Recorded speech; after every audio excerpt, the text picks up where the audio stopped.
A very good morning to you and welcome to the Key Points with me, Abuna Kebbi. It is the 26th day of June 2021 and yes, we're live on TV3, also live on 3FM 92.7.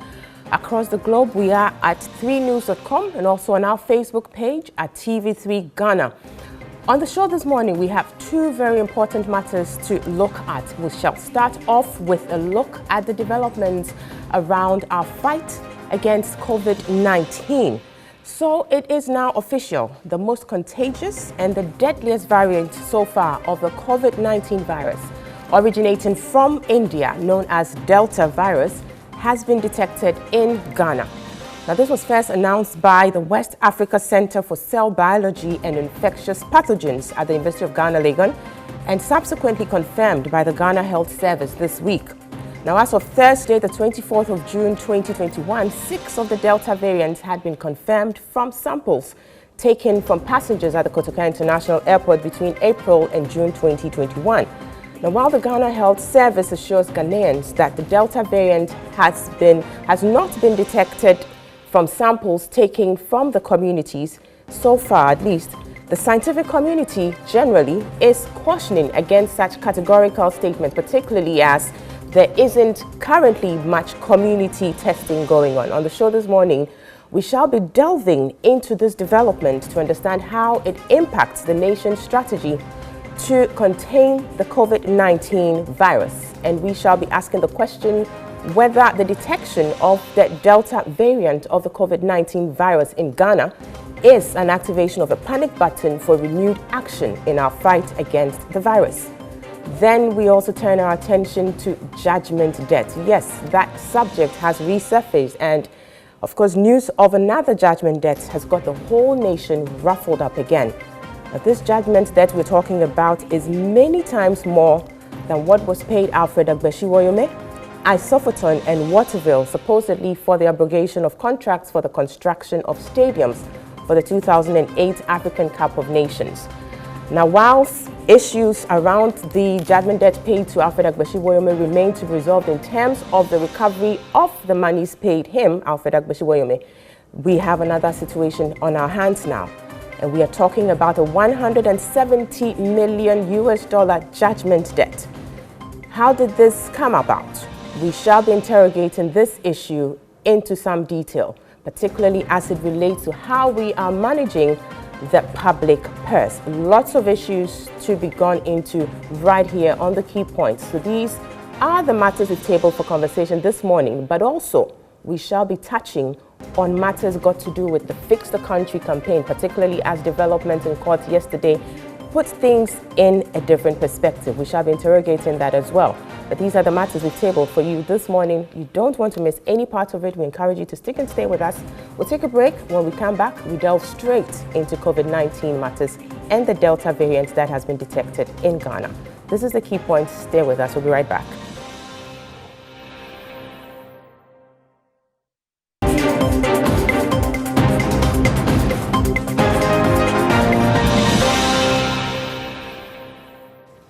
Welcome back. This is a Key Point live on TV3, also live on 3FM 92.7 and online at 3news.com, also on our Facebook page, TV3 Ghana.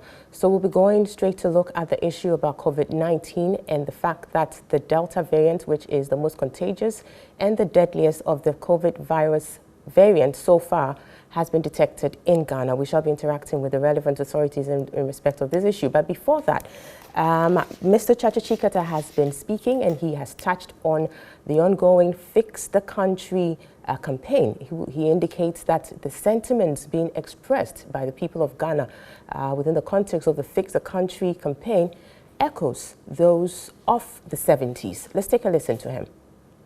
It's a very interesting analogy that you have made, because what is being demanded by a lot of young people is no different from what young people in the 70s, for instance, were demanding of. At that time, they were military leaders. But young people in the universities, they were coming out on demonstrations pointing out that the state of the country is not what it should be. Things have to change. And part of what young people today, for instance, are saying is that it's not enough for you to paint for us a nice glossy picture of things that you say you are doing.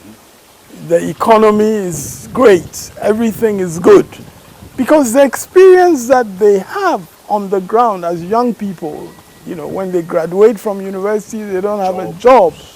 When, you know, they look at what is happening with a few of, you know, their peers, even who may have gone into political life, they see that some of those people have become very rich very quickly with no real source of income, you know, that is legitimate.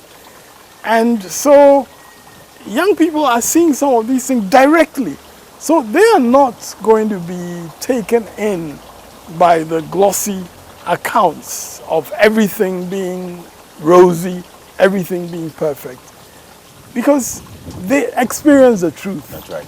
They, you know, they experience it in their day-to-day existence. And as I say, this has always been the spirit of young people. So the Fix the Country we are seeing now is just a reflection of those agitations in the 70s. Absolutely. Same, 80s. I think it's the same kind of mood where people from their experience want a difference. They want a change of what is happening. Right, so that was an exclusive interview Alfred had with Mr. Chachikata there.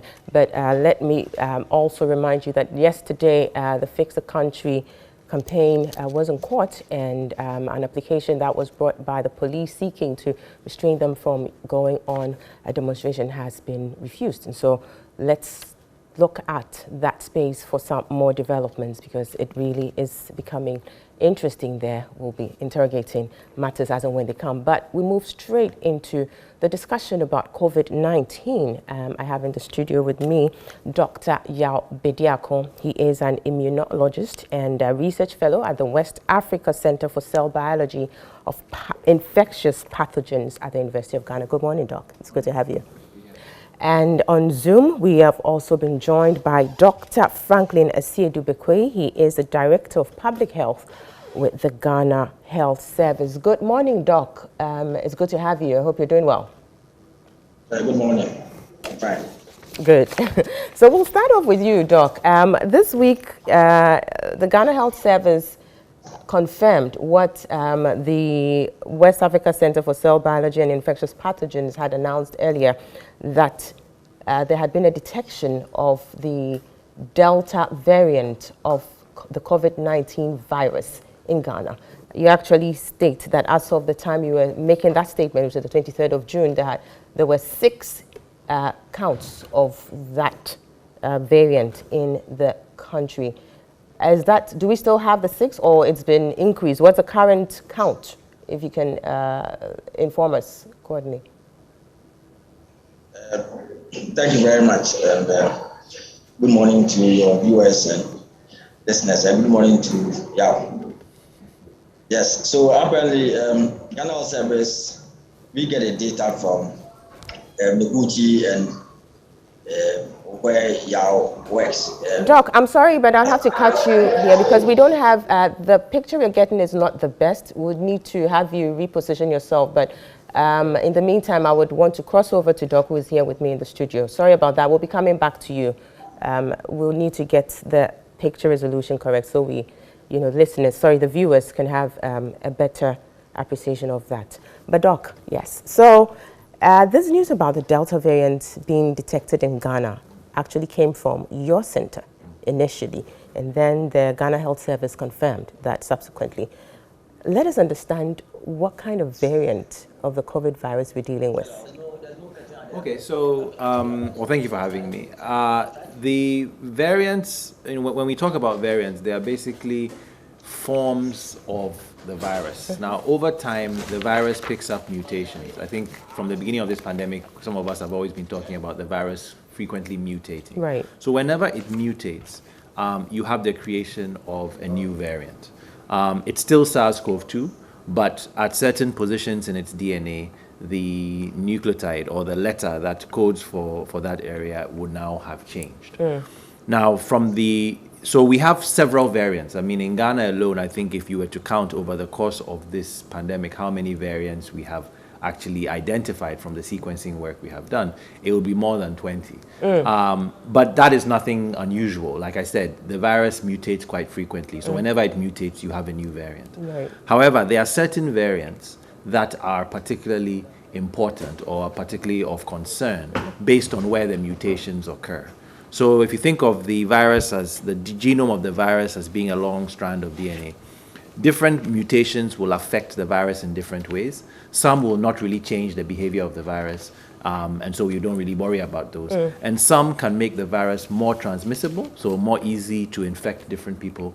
And others can make the virus more difficult for our immune system to deal with. Right. So the variants of concern that have been described, alpha, beta, delta, are WHO assigned variants of concern because they are either more transmissible or more immune evasive, or in some cases both. Right. So the Delta variant currently appears to be the most transmissible of any of the variants we have seen.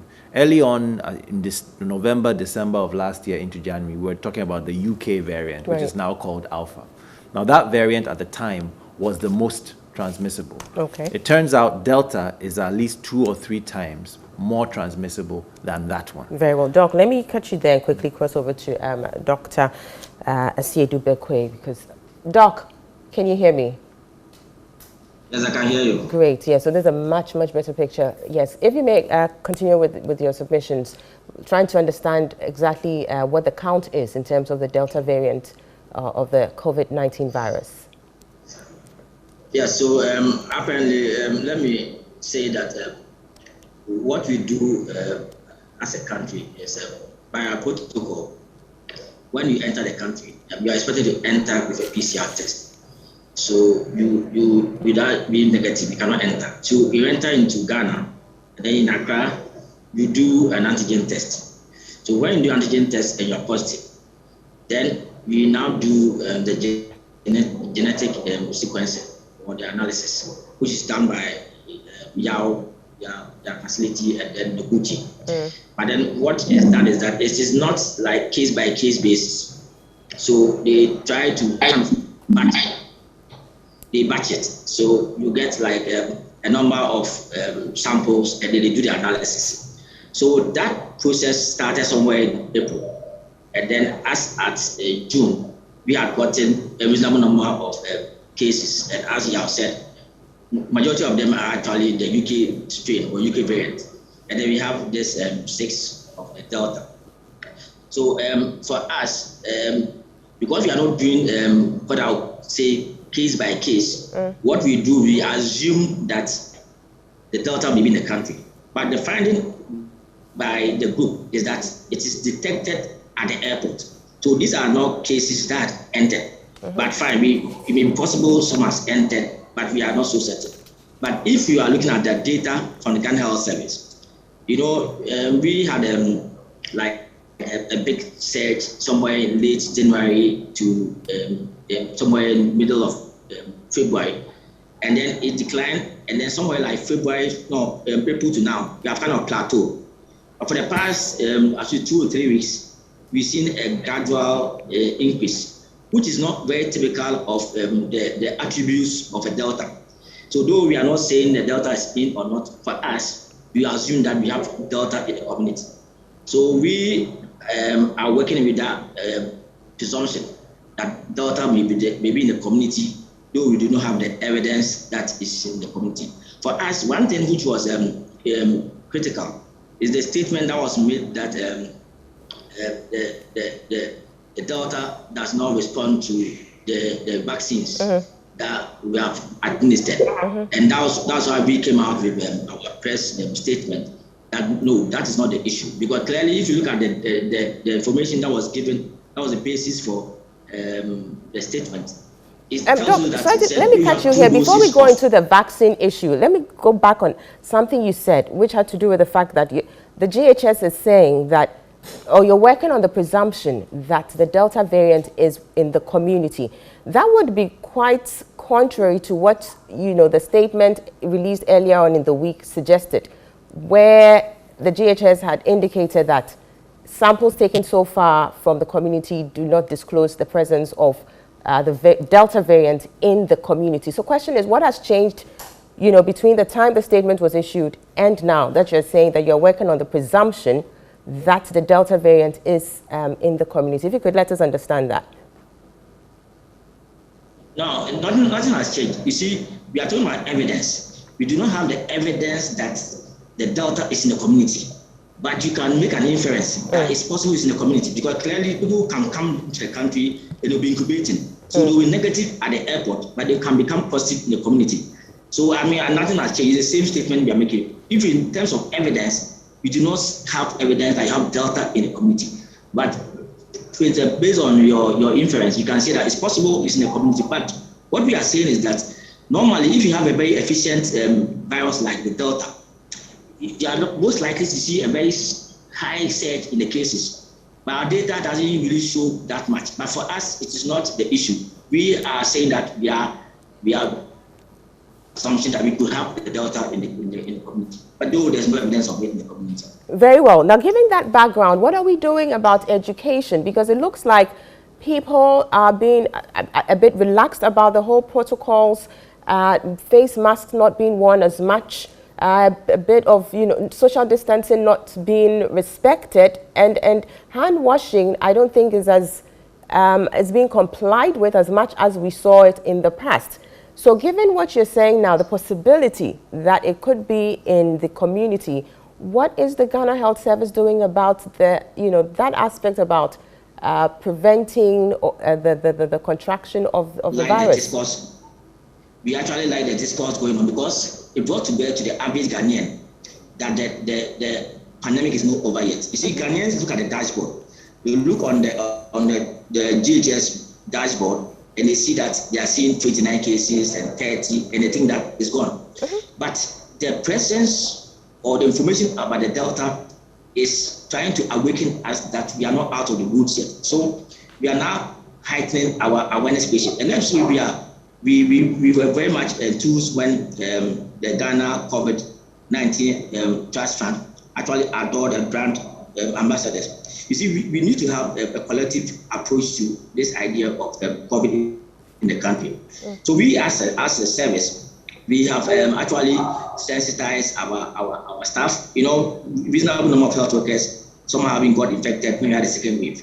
So we have actually sensitized our workers to make sure that we are actually observing the infection prevention protocols. Then we are also heightening our suspicion in terms of picking the cases either at the airport or in the facilities. And then we are also making sure that we have a stockpile of our logistics in terms of oxygen, PPEs. So we are getting ourselves prepared to make sure that if there's a possible surge in cases, we can handle it. But I think that we will continue to observe the situation and urge Ghanaians to make sure that we actually adhere to the protocol, because the outbreak is not over. Even though we have gotten some vaccines, our level of immunity is too low that we cannot afford to wear the vaccines. I think that's people get confused that you have been vaccinated 2 doses, so it gives you some level of immunity. No, your level of protection is dependent on your colleague. So far as your colleague is infected, you can also be infected. So I think that the Ghanaians should not be confused that we are out of the woods yet. So we will continue to mount a very intensive campaign, and we hope that all the media houses will join us. That until we achieve herd immunity, we cannot be saying that we are safe from the virus.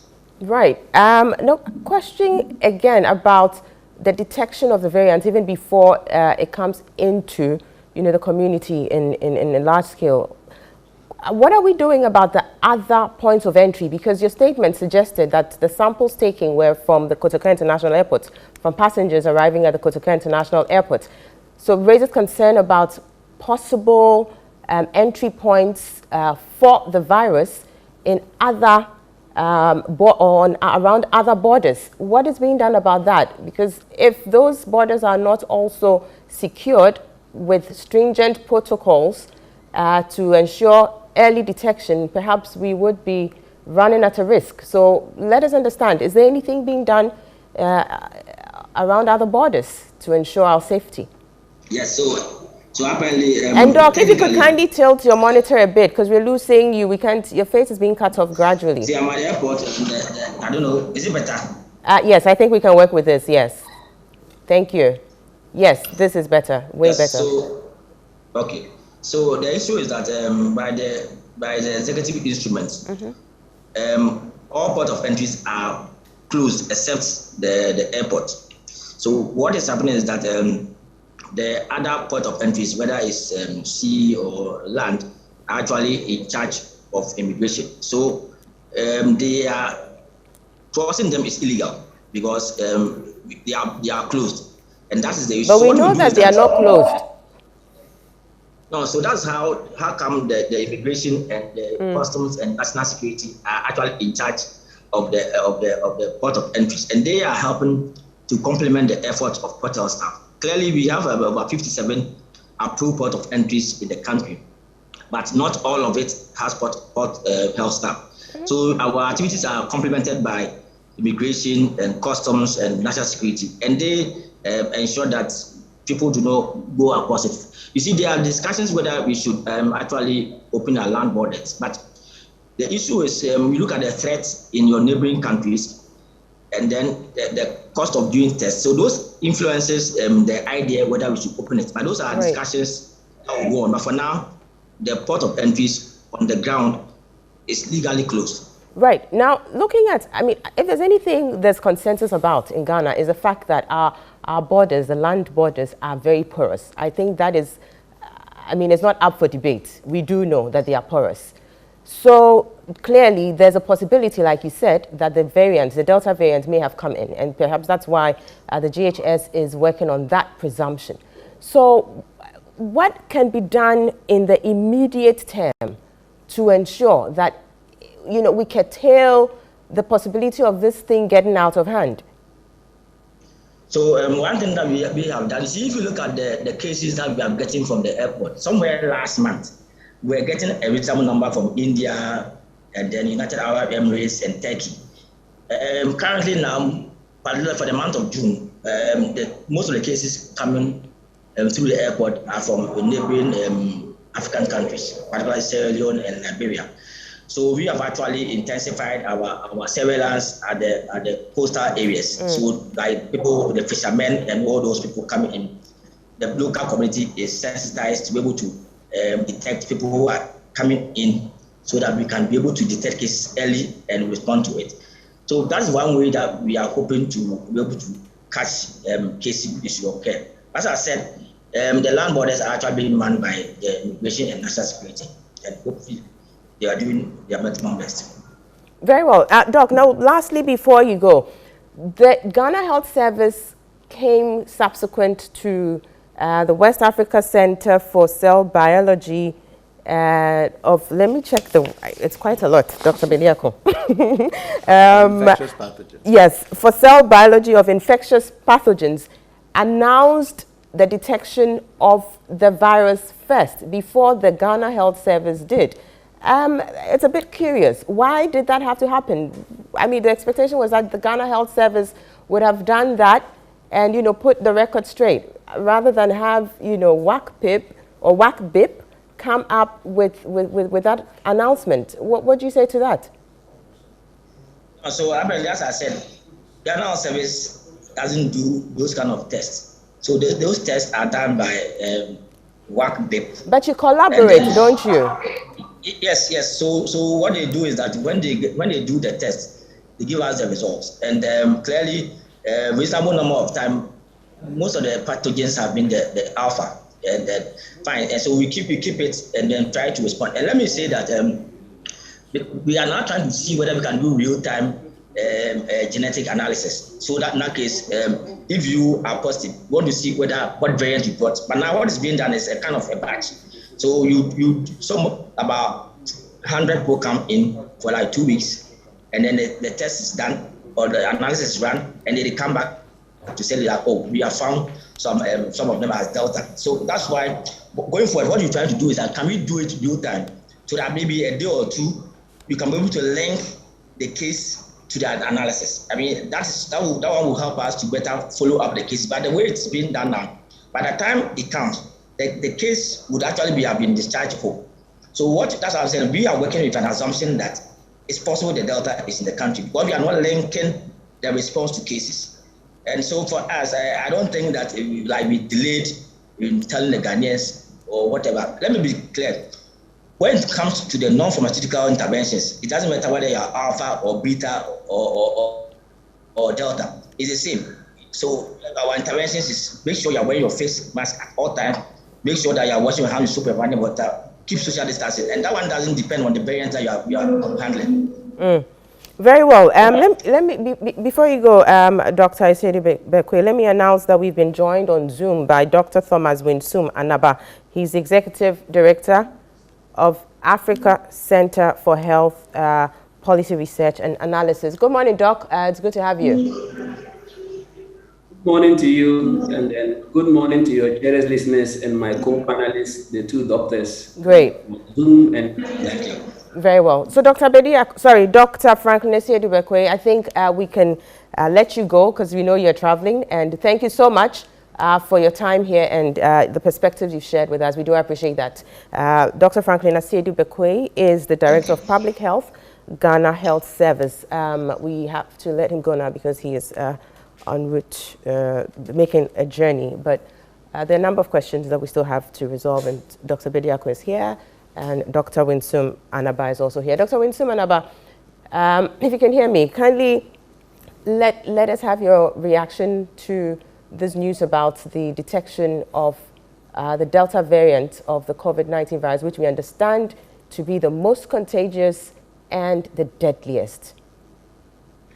Thank you very much, and good morning to everybody. We heard the news, and we were a little bit worried because of what this Delta virus variant has done to other countries, especially India.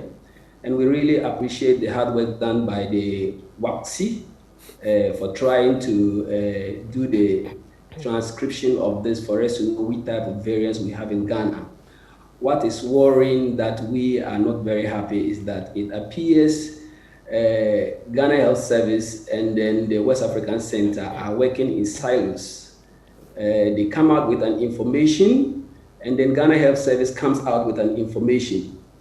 In other jurisdictions, what we see is that one information is brought out, and normally people trust more of the academic institutions, research institutions. So if a research institution like them, they come out with this information, I think Ghana Health Service should have rallied behind them to see how best they can utilize that information to educate Ghanaians, prepare towards any emergency. But the front and back between the two institutions, it leaves very much to be desired. We think that this shouldn't be a real panic button, but it should be an alert on the government to once again see how it can plan and then manage it in case there's an outbreak. Just like Dr. Bekwe said, they are still packing the resources for any eventual outbreak. But the issue is that we know how all the hospitals are.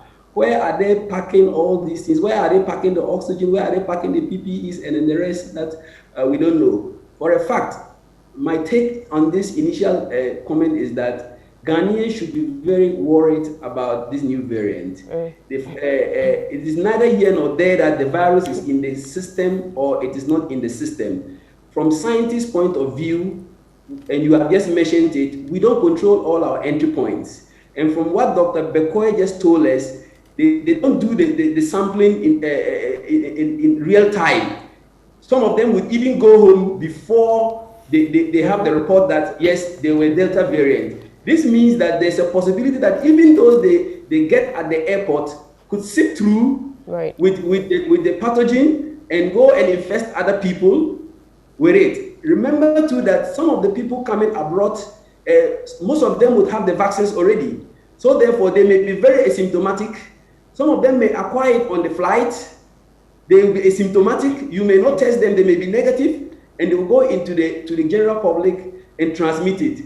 So I think that this is a good call from the research center to alert Ghanaians that the virus is there. It will strengthen and improve, it will let people improve upon the adoption of the protocols to avoid getting the virus. And in that way, it helps the country in the long term. That's what I would say initially. Very well, thanks. We'll come back to you, but let me come to Dr. Bediako here. I'm sorry I had to cut you and well to make your submission. You may continue, but also touch on what the procedure or the process is at the KIA. The statement issued by the Ghana Health Service indicated that persons who are tested positive are put in mandatory isolation. But the statement was quite silent on what they are doing about contact tracing. And this is what Dr. Anoba just raised. So persons may have contracted the virus on the flight, but then they wouldn't necessarily show in their test. So then they could just seep through. What should be done in this circumstance when it comes to contact tracing? Because we haven't heard anything from the Ghana Health Service about that, at least in their statement. And that should be quite worrying, isn't it? Yes, although I think, in other statements, Dr. Esedi-Bekwe didn't say it today, but I do believe that for people who test positive at the airport, yes, they are put into mandatory quarantine. And I believe a certain amount of contact tracing is still being done. I have heard that in statements that Ghana Health Service has made. I think in terms of the procedure, it is true that, sequencing is not something you can do in a couple of hours. Sequencing, takes the process of sequencing a virus takes there are a number of quite involved steps. And so it takes probably about 2 to 3 days to complete sequencing for a batch of samples.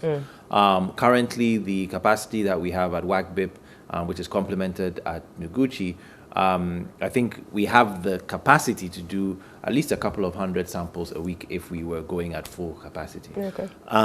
The challenge often is actually getting access to samples. So I would say we are working more closely with You're not getting as many samples as you'd want. Well, it is, the issue is sequencing is expensive. So to do 100 samples is going to cost you about roughly $10,000 to do 100 samples. So if you think about the fact that we've done, we've done about 700 samples so far, that gives you an idea of how much actually it costs to do this.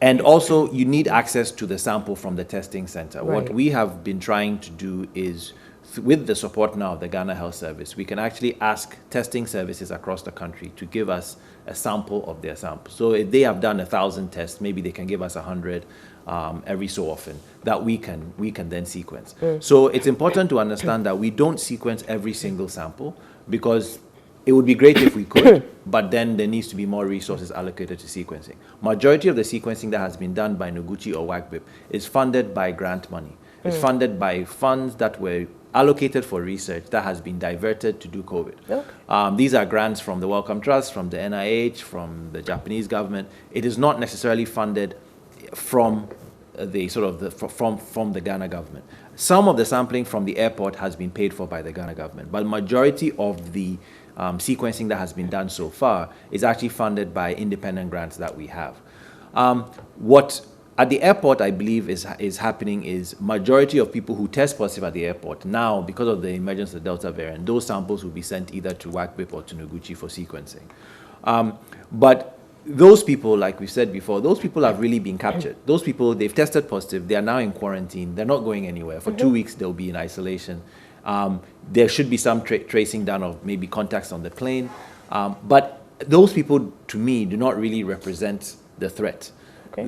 The real important information is what is happening in the community. But the only way to detect Delta in the community is to increase the number of samples that we are sequencing. So far, in April and May, we've probably done maybe 300 samples from the community. Just 300? Yes, because, well, multiply that by several $1,000s and you see that it's expensive. So does that mean that we're not testing as much in the communities, or? We are not sequencing as broadly as perhaps we maybe should be in the community. What we should be doing is, if you compare us to maybe like a country like the UK does about 1,000 sequences a week. Okay. All right. Ghana has done maybe 750 in 2 months. In total. No, not in 2 months, since the pandemic started. Whoa. So But of course, we don't have the same, we don't have the same resources that the Definitely, UK has. yeah. But I think there needs to, with the emergence of the Delta variant, perhaps there needs to be greater emphasis on sequencing. I was happy to hear Dr. Bekwi talking about the fact that they want to sequence more in real time. You can't quite do it exactly in real time because of the process, but certainly we should be increasing our efforts to sequence in the community, because then we can say definitively, or at least with a little bit more confidence, that indeed Delta is not circulating as much. With Alpha, which was the UK variant, that we began to detect in the community at the point when it was about 80% of our samples. We began testing in sequencing samples from Cape Coast, from Takoradi, from Accra, and before long, nearly every sample we sequenced was Alpha. At that level of prevalence, even if you sequence only 20, you will find it. Sure. But Delta right now may be 15%, let's say. We don't know. This is not, I'm just saying, for instance, if it's about 10 to 15 or even 20%, if you just go and sample 50 or 60 people, there's a chance that you'll miss it. And so you'd say, oh, Delta is not in the community. So right now, my hope is there would be added, we need added resources to say, look, we're going to go and do 1,000 samples in the community taken from May and June to really definitively say whether or not we have community spread. If we went and sequenced 1,000 samples in Accra, Kumasi, and didn't find any Delta, I would be much more confident to say, oh, it appears as though Delta variant is currently not really spreading rampantly in the community. But without doing that, I think I'm happy to hear Dr. Sedu Bekwi say the Ghana Health Service is working on the presumption that Delta is probably circulating. The thing with Delta is, if it is circulating, we will begin to see it very soon. Because like I said earlier on, it is more transmissible than Alpha. And so if it enters, it's only a matter of time before you begin to pick it up. But yeah, so that is the process. I would say we are not quite working in silos. Perhaps early on we were, but right now there is much better cooperation. I will give Ghana Health Service credit for that. When we release results, they get it first. So Ghana Health Service receives a policy brief with all the results that we have received before anything is released on our dashboard or anywhere else. You also, if in countries like the UK, the government doesn't always announce the results of sequencing. Like Dr. Anaba said, actually people believe it more when it comes from the academic. So that is why WACBIP Noguchi will release it. But we release it. So there's that understanding between the center and then government. Oh yes, we release the information after the Ghana Health Service has already had 3, 4, 5 days of that information. So their understanding is you should never surprise your government with information like this. This is a pandemic. We want to make sure the government has as much information as quickly. So as soon as we have information, they are notified. But then a few days later, we have the freedom to now make the announcement. The argument has not really necessarily been about the sequencing. I think the argument was about the efficacy of the vaccine, and I'm sure maybe we can get to that. Definitely. My feeling is, as Dr. Sedu Bekwi said, the real problem we have is vaccine coverage. Delta variant is serious. We've seen what it's done in India, what it's doing in Uganda right now, what it's doing in parts of Kenya. It's not a joke. It's a variant that is going to come at some point. Right. As hard as we try to keep it out, it will be here. We've already detected at the airport, which means it is at least on our doorstep. Right. The real problem is only 1% of our population are fully vaccinated. If you look at countries like the UK, that currently 80% of sequences from the UK are Delta. Okay, but their hospitalization rates and their death rate is actually dropping. The reason for that is over 60% of their population have received 2 doses of a vaccine. So if your population is well vaccinated, even with a variant as deadly as Delta, your people are getting infected, but they are not getting very sick. Right. So their infection rate is going up, but their hospitalization rate is dropping because people are vaccinated. Right. So the concern in Ghana should be less about, is Delta here or not? It should be, how can we get to the point where we can vaccinate 20, 30, 40% of our population? At that point, whatever variant comes, people may get infected, but they won't die. And ultimately, that is what we're trying to prevent. And that is the million-dollar question. How do we get the vaccines here? And this is the situation we have on our hands. But please, let me go back to the bit about your center announcing as against the Ghana Health, because it is a concern. I mean, people are asking about that. I just want you to confirm, is it the case that there's that understanding? I know I asked you that, but I just want a categorical response between the academic centers and the regulate, if you like, the Ghana Health Service, that when you do these genome sequencing, you would announce it first. or the Ghana Health Service would rather want to do that? Because when I asked Dr. Siedu Bekwe, he didn't necessarily make it seem as though it's the center's responsibility to put it out there. What is exactly the situation, even though Dr. Anaba indicates that people rather would have it come from the academic centers? I think we have a very good understanding. I mean, Dr. Siedu Bekwe, I consider a good friend. Actually, the samples we collect is under the authority of the Ghana Health Service. I cannot go to a testing center and ask them for samples without the approval of the Director General.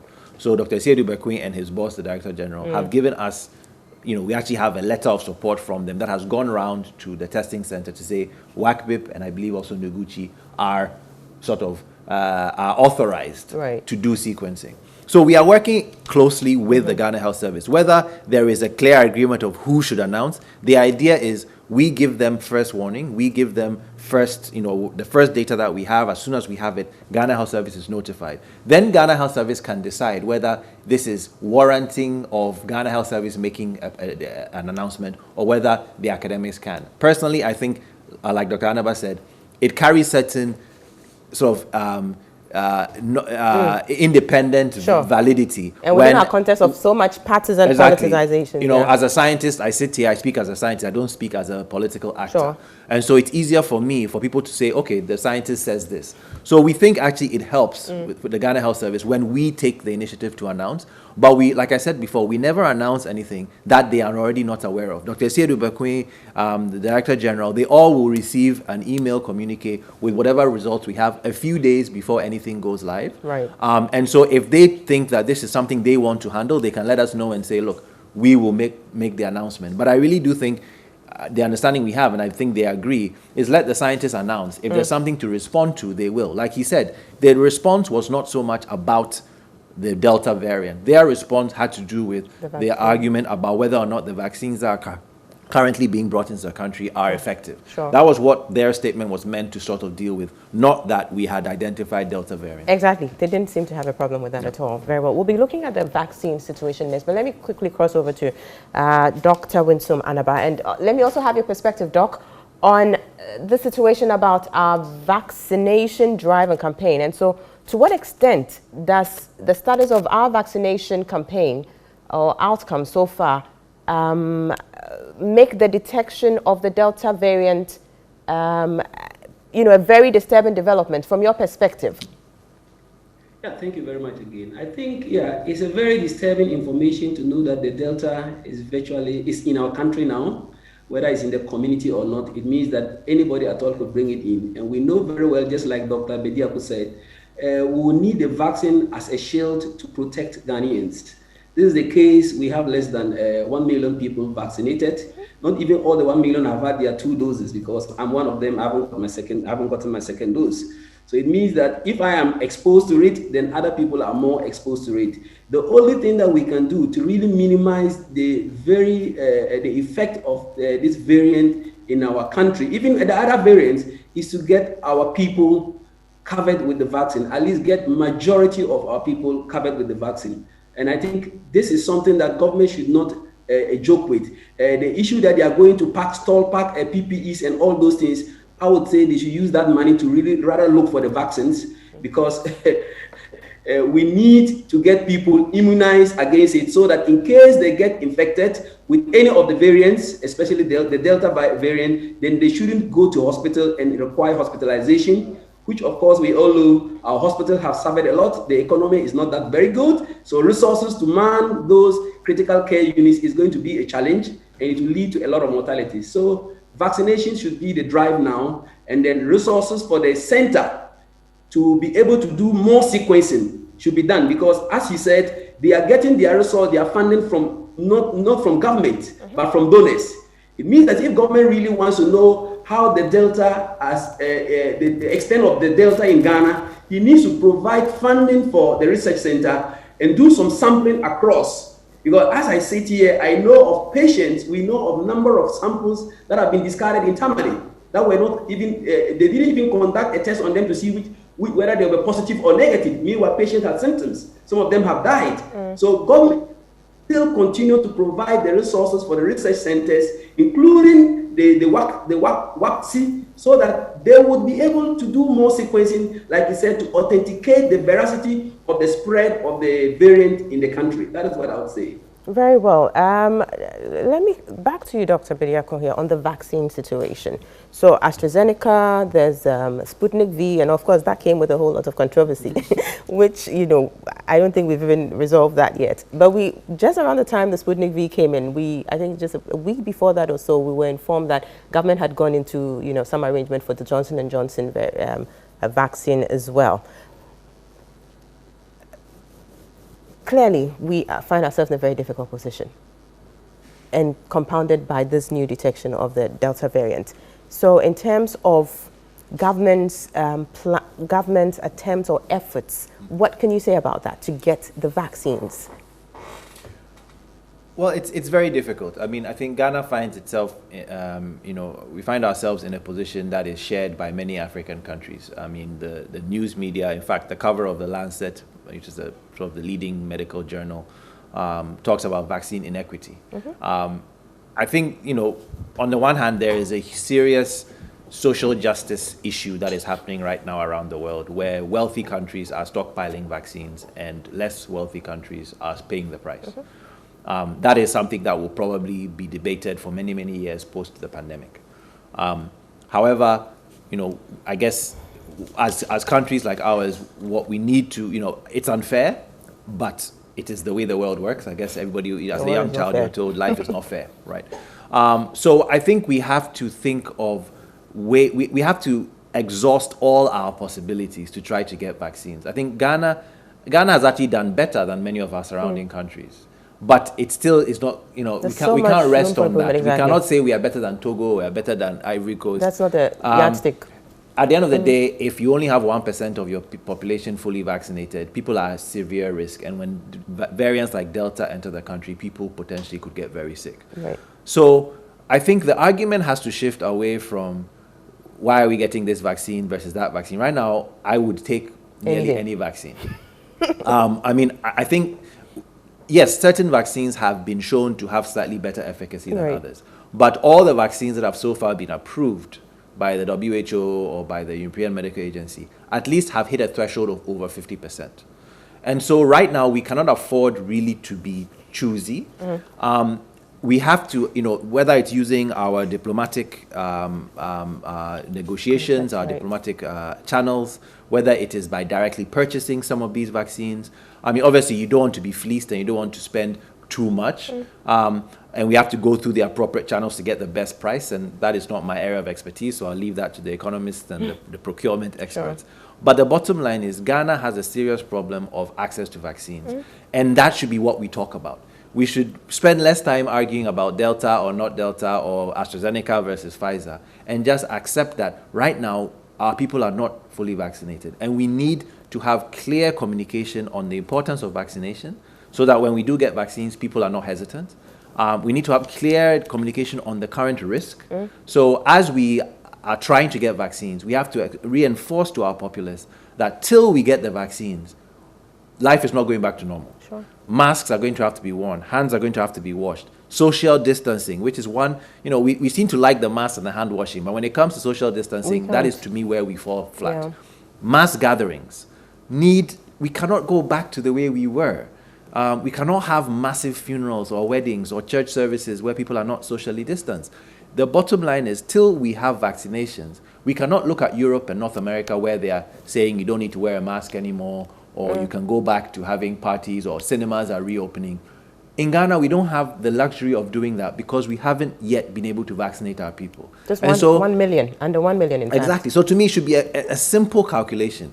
Till 20 million Ghanaians are vaccinated with 2 doses of a vaccine or a single dose of a 1-dose vaccine, all the restrictions should remain in place. Of course, within reason, some of the restrictions have economic consequences. So I know the government is under pressure to try to alleviate those. But in general, to me, mass gatherings, requirement for masks, hand washing, those things should be in place till 20 million Ghanaians are vaccinated. Wow. And so we shouldn't be pushing our government, we shouldn't be pushing our president to say, what are you doing? Why don't you relax? He can't relax till 20 million people are vaccinated. So till we get enough vaccines to vaccinate 20 million people, we have to, as a country, accept that we are going to have to do things a little bit different. Very well. Dr. Winsome Anaba, I will be coming back to you after the break for your thoughts on this situation as well, what we do in the interim whilst we wait for the majority of Ghanaians to be vaccinated. This is the key points. We need to take a break, but let me announce our WhatsApp line, 020-2166-633. Again, it's 020-2166-633.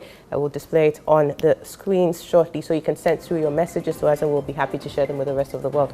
We'll take a quick break. We'll be right back to continue the conversation about COVID-19. See you.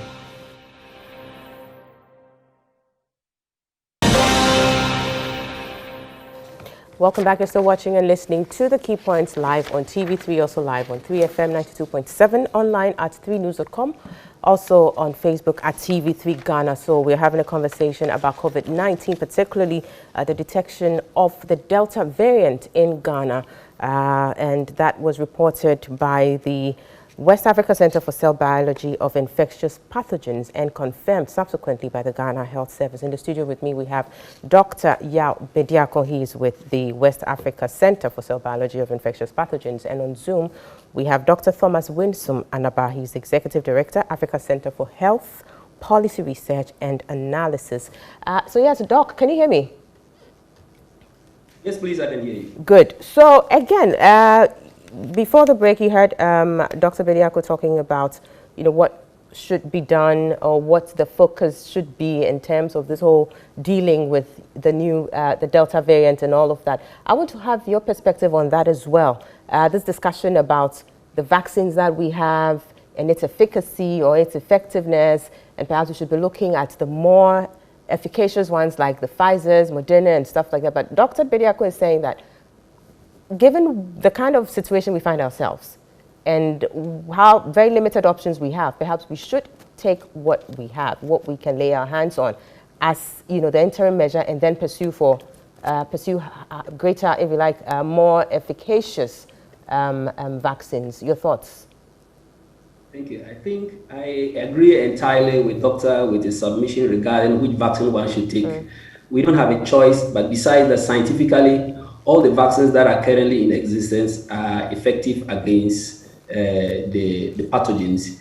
Yes, that some are more infectious than others, but that doesn't mean that we should now be looking for the best. If we are going to look for the best, I think we can't even get it, because with even those we think that they are not the best, we can't even acquire them. How do we look for the best? So I would say that everybody, our government should educate the general public to accept vaccination. That is one of the things that we can use to minimize the havoc this virus can cause on us. Everybody should accept to be vaccinated. All the beliefs people have and then the rest, they should eschew them. And anytime there's a vaccine somewhere, you can get the chance to be inoculated. Please move there and get the vaccine inoculated to avoid problems. One other thing that I would think government should be doing right now is to make sure that not only Kotoka should be a place that we should be tightening the knots in terms of testing. I think all our entry points, we all know, just like you asked Dr. Bekoy, most of our entry points, except the airport, perhaps the seaport, are just open. He's saying that no one is entering. People are entering and traveling and going up and down. So you go to Lubu, you see people crossing. You go to Burkina, you see people coming from Ouagadougou. You go to Togo side, you see people entering into the country. Some people can decide to even fly to Togo, Burkina, and decide to enter through land to Ghana because they don't want to come to the airport and pay the $150 for their test to be done on them. And it is happening. So I would like government to extreme the measures at the entry point, use the military like they used previously, because this is more deadly, to go there and patrol the borders adequately so that anybody coming in would be picked and tested to make sure that he doesn't come with anything. Because if somebody really comes with the virus through that point, maybe coming from India and decide to pass Burkina to come to Ghana and brought that variant here, he's entering to Boku freely, passing to Bolga, come and pass Tamale and go to Accra and maybe go home and spread it. So entry points must be dealt with. My other call will be on government to let Ghanaians re-echo the importance of the COVID-19 protocols. but most importantly, lead by example. Our government, our leaders, lead by example. They shouldn't preach the Bible and practice juju. They should preach the Bible and practice the Bible. You can't tell us not to do this and you are doing it. The worst of it, there's a big example that where all the top hierarchy of this country were in the funeral of a COVID-19 corpse, which is not good. This is where it's becoming difficult for them now to enforce protocols of COVID-19. So they should make sure Ghanaians will respect the protocols. Every individual should take it upon himself to respect the protocols, especially mass gatherings. Because just 2 days ago, I saw an advert in one of the TV stations that they are opening cinemas in the shopping mall, which I was not happy. Because with this new variant coming in, with even the existing ones, we have not finished with it. We have not vaccinated, less than 1% vaccinated, and we want to open cinemas. We are opening football pitches.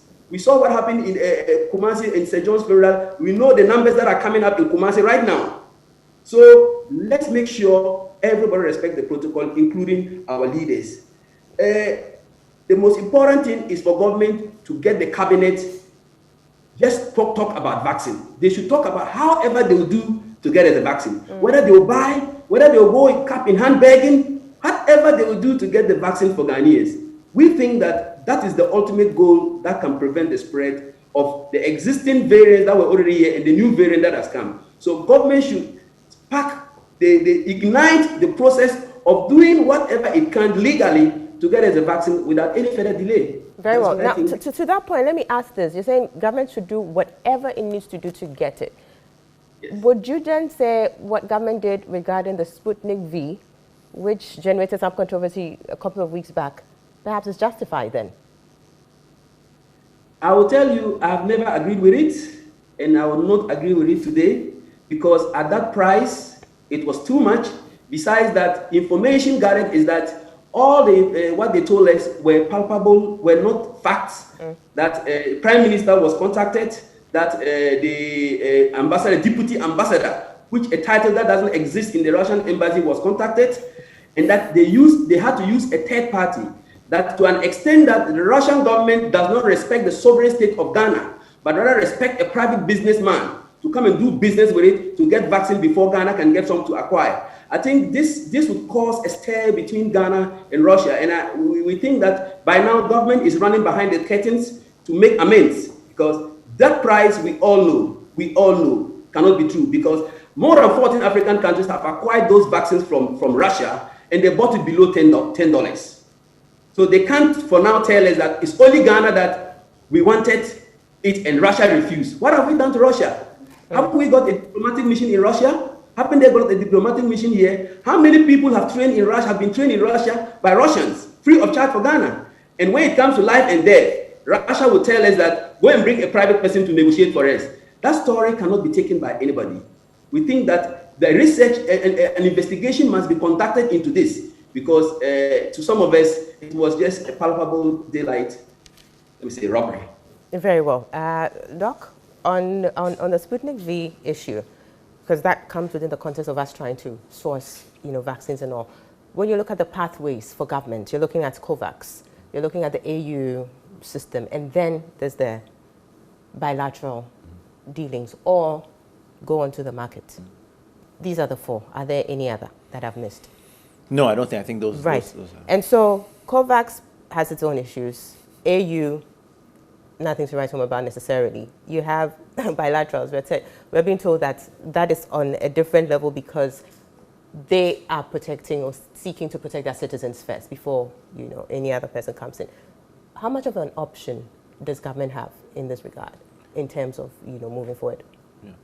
I wouldn't minimize the challenge government faces. I mean, it's not an easy situation. I mean, you are facing a global crunch for something that, there's really not a lot lying around. And the countries that have the deepest pockets are obviously, barging their way to the front of the queue. But I think there are, I would have wanted, in addition to the AU, I would have wanted to see the regional blocs. For instance, we just had ECOWAS coming here for a meeting. Why don't ECOWAS countries come together, pool their money, and go and buy vaccines? I don't know if they have tried and they haven't succeeded. I'm not privy to those discussions. But there are, I think we need to, COVAX was philanthropy. And that was a great idea, but was depending on wealthy countries to be better than they are. And they have proven themselves not to be as good as, but we already knew that. I mean, let's face it, people look out for themselves. Sure. Philanthropy only works when you are in a place of, you have enough and you have extra, and you throw some down to those less fortunate than yourself. So I'm not surprised that, I'm disappointed, but not necessarily surprised that COVAX had its issues. COVAX issues were compounded by what happened in India, where Serum Institute could no longer export because they needed all of that they could produce for their local market. And given what was happening in India, you cannot blame them. I mean, their people were dying. I think our leaders in Africa needed to be quicker to realize the situation we're in. But I don't think it's too late. I think, our regional blocks, if AU is too big and too slow, there's nothing stopping ECOWAS, COMESA, some of our regional blocks from trying to procure vaccines in bulk. If, for instance, ECOWAS, the reason I heard for the Sputnik V, I think it was Dr. Okoboy was speaking, and he mentioned that Sputnik V, there was a certain requirement for a minimum order quantity, MOQ of, I think, 20 million doses that Ghana didn't necessarily think they wanted to absorb. And so that's why they had to go the other route of buying piecemeal from this broker. But ECOWAS could easily absorb 20 million. Okay. So why don't we, if there are these large MOQs that individual countries feel they cannot meet, why don't the countries come together, go and approach, it doesn't have to be Russia, it can be Johnson & Johnson, whoever the producers are. When you have economies of scale, these places will look at you. So if we pool our resources, then we can divvy up these vaccines. So I think we have to be proactive. We have to realize that no one is coming to save us. No one cares about us. I mean, I think it may sound alarmist, but the truth of the matter is we are on our own. So let's band together with our neighbors who are in similar situations, and let's move. Perhaps Ghana can lead. My feeling, Ghana often is the leader in our region. Let's get these people together and say, look, our people are potentially going at risk of severe disease or death. Can we not put resources together and almost demand? Let's also, after all, we are sovereign nations. This is a global pandemic. If COVID remains in Africa, the rest of the world is not safe. We saw that with Ebola. We saw that with anything else. So we have leverage to say, look, if you don't, here we have money. We want to buy vaccines. You need to give us vaccines because ultimately it's in your best interest. So I think, I'm not saying this is not happening. I'm not in those meetings. But I believe that we have to be proactive. We have to be aggressive. And we also have to be tactical. We have to unify ourselves with our neighbors, approach the situation as an economic problem, and try and purchase vaccines. I hope maybe this is happening behind the scenes. But that, in my mind, is one possible way of trying to secure at least some vaccines as quickly as possible. To increase our options and all of that. Very well. Let me announce our WhatsApp number. This is 055-369-8789. 055-369-8789. Please send through your comments and we will share them with the rest of the world. But before I move to Dr. Winsome Anaba, let me have your thoughts on the situation about enforcement of the restrictions. How much of a challenge moving forward do you think that would be, given what we've seen in recent times, with government flouting its own laws or regulations and all of that? How much do you think that would affect, people's compliance? In as much as, yes, people are to be responsible. I'm sure they'll quickly say, well, see what happened someday, somewhere, and all of that. How much do you think that would be a challenge? Oh, it's a challenge. I mean, if you're any parent listening knows the challenge when you say do what I say and not what I do. It doesn't work with children. It won't work with adults. The bottom line is, as a country, we need to look in the mirror, recognize where we are, recognize that we have been fortunate up to this point. I'm a Christian. I believe in the grace of God. But to be very honest, Ghana has been incredibly fortunate up to this point. We are riding our luck. If we can say it's by God's grace, but I also believe that, certain things, we have to also be sensible.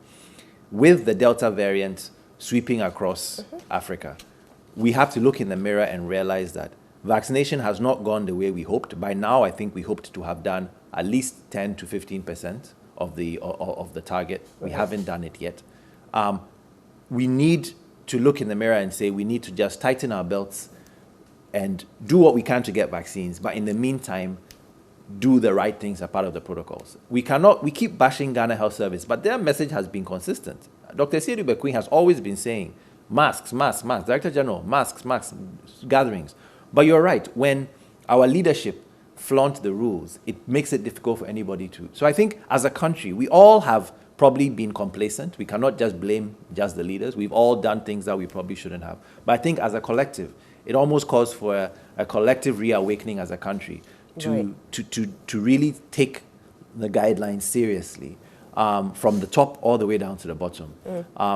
And I believe that if we can do that and enforce it, then we stand a chance of giving ourselves more time to get vaccines in. Right. Because like we said in the very, very beginning of the pandemic, the guidelines are put in place to flatten the curve, to slow the spread, so your health system has time to either take care of people who get sick, but currently in this case, time to get vaccines to vaccinate people. So we need to buy ourselves more time. And the only way I know of to buy more time is to practice the protocols that may seem very simple and low-tech, but they are effective. Effective, yeah. So I think that's what we need to do. And it takes everybody from the highest levels of government all the way down to young children to buy into this idea that this is what we're doing for the sake of the country. Sure. And it's less expensive. Oh, it costs nothing. Yes. I mean, to some extent. Right. Dr. Winsum Manaba, I'll be coming to you shortly. Let me take some messages that have come through. This one is coming in from Mofa in Kumasi. He says, in as much as we are in dire need of vaccines, doesn't guarantee our authorities to use dubious means to get us some. They should use the appropriate channels to get us the original vaccines and not middlemen, because it would be better to get the COVID and die later than to take some concoction from someone and die soon. I'm not sure about that last part though, but good morning, Abna. I would suggest that we always bring on board brains like today's panel to always lead the discussion on COVID-19. One thing I learned from this panel is that vaccination is the way to go aside the protocols, and I'm very sure this will build a lot of trust in vaccines. Greetings to Dr. Thomas Ayanaba, my mentor and godfather. That's Akubila Khalifa John in Binduri District. This one says, good morning, TV3. You make my Saturday mornings. The preventive protocols aren't working any longer. The only institution enforcing the protocols are the banks, not even the hospitals. Our leadership failed us in the early days of the pandemic. They campaigned for 2020 election and later told us the rise in numbers was as a result of Christmas parties. Look at what is surrounding the procurement of the Russian vaccine. No serious contact tracing has been done since last year because contact tracers were not paid. Meanwhile, politicians will always throw dust into the eyes of the public. And this one's from Asedu in Commenda. We're still getting some messages coming in. We will read them out as we go along with the program. We have just about 5 minutes to wrap up on this segment. Dr. Thomas Winsum, what would you recommend to be the strategy, given everything else you've said? Yeah, what I would say quickly is that we should try as a country led by our government quickly get the COVID-19 protocols being respected again, as well as try to work to get the COVID-19 vaccines. My worry is that if Africa continues like this, it is not going to be good for us. The reason is that we have sat down as a people with all our leaders, with all the taxes they impose on us for AU, for ECOWAS. They take all those monies and they can't even come together to manufacture a vaccine to save us, and we have to be relying on people now. We are begging, trotting around the globe, seeing how we can save Africans. Our African leaders have disappointed abysmally with regards to the fight against the COVID-19. And I think from now going, they should be thinking of how they can be doing things for ourselves, not always depending on people. Ghana, for instance, was the first country to sequence the DNA of the COVID-19. Why couldn't we use that one as a base to see whether we could get a group of scientists in West Africa to come together and manufacture a vaccine? Countries who are manufacturing vaccines are not different from us. Africa has 1.something billion people. West Africa has how many millions of people with how much GDP? And we can't come together. Our leaders should think forward. A battle is coming and you leave your people armed and you are going for somebody's military to come and defend them. They should bow their heads in shame. I would say the problem of the vaccine in Ghana is because of our leaders who are visionless regarding the health needs of their people. That is my conclusion. Whether they are going to beg now or whatever, they should try and get the vaccine for us. But in future, they should care about. We need the vaccines. Get us the vaccines. Dr. Bediako. So, yes, let me, he said up something about the genome sequencing. Ghana was the first to do that, I think, in Africa, correct? Yes, we were one of the, I think South Africa did it before us. Okay, yes, so how does that make you feel as a scientist that we were able to do that, but really and truly, the potential to have done more with it has been, well, I don't want to say wasted, but I think, producing, I'm an immunologist, so vaccines are in what we do. The challenge is to manufacture, not even just to manufacture, to design and develop a vaccine and then to manufacture is an incredibly challenging and resource draining enterprise. Okay. The challenge we have in Ghana is, and it's not just this government or previous, it is a history of a lack of investment in our scientific capacity. So we have talented scientists in this country, but they don't have the tools to develop a vaccine. We've never, we've never invested in that kind of capacity. So you can't just switch it on immediately. We were able to do the sequencing because, yes, we have been building some capacity in certain areas of science. And so we were able to sequence the virus. And that is capacity we should be proud of because we're able to detect new variants, which is very, very important. But the next step is taking that knowledge and now being able to do things like make vaccines. For that to happen, we need consistent investment in our institutions. We need consistent development. It doesn't happen overnight. It's a 5 to 10 year kind of process.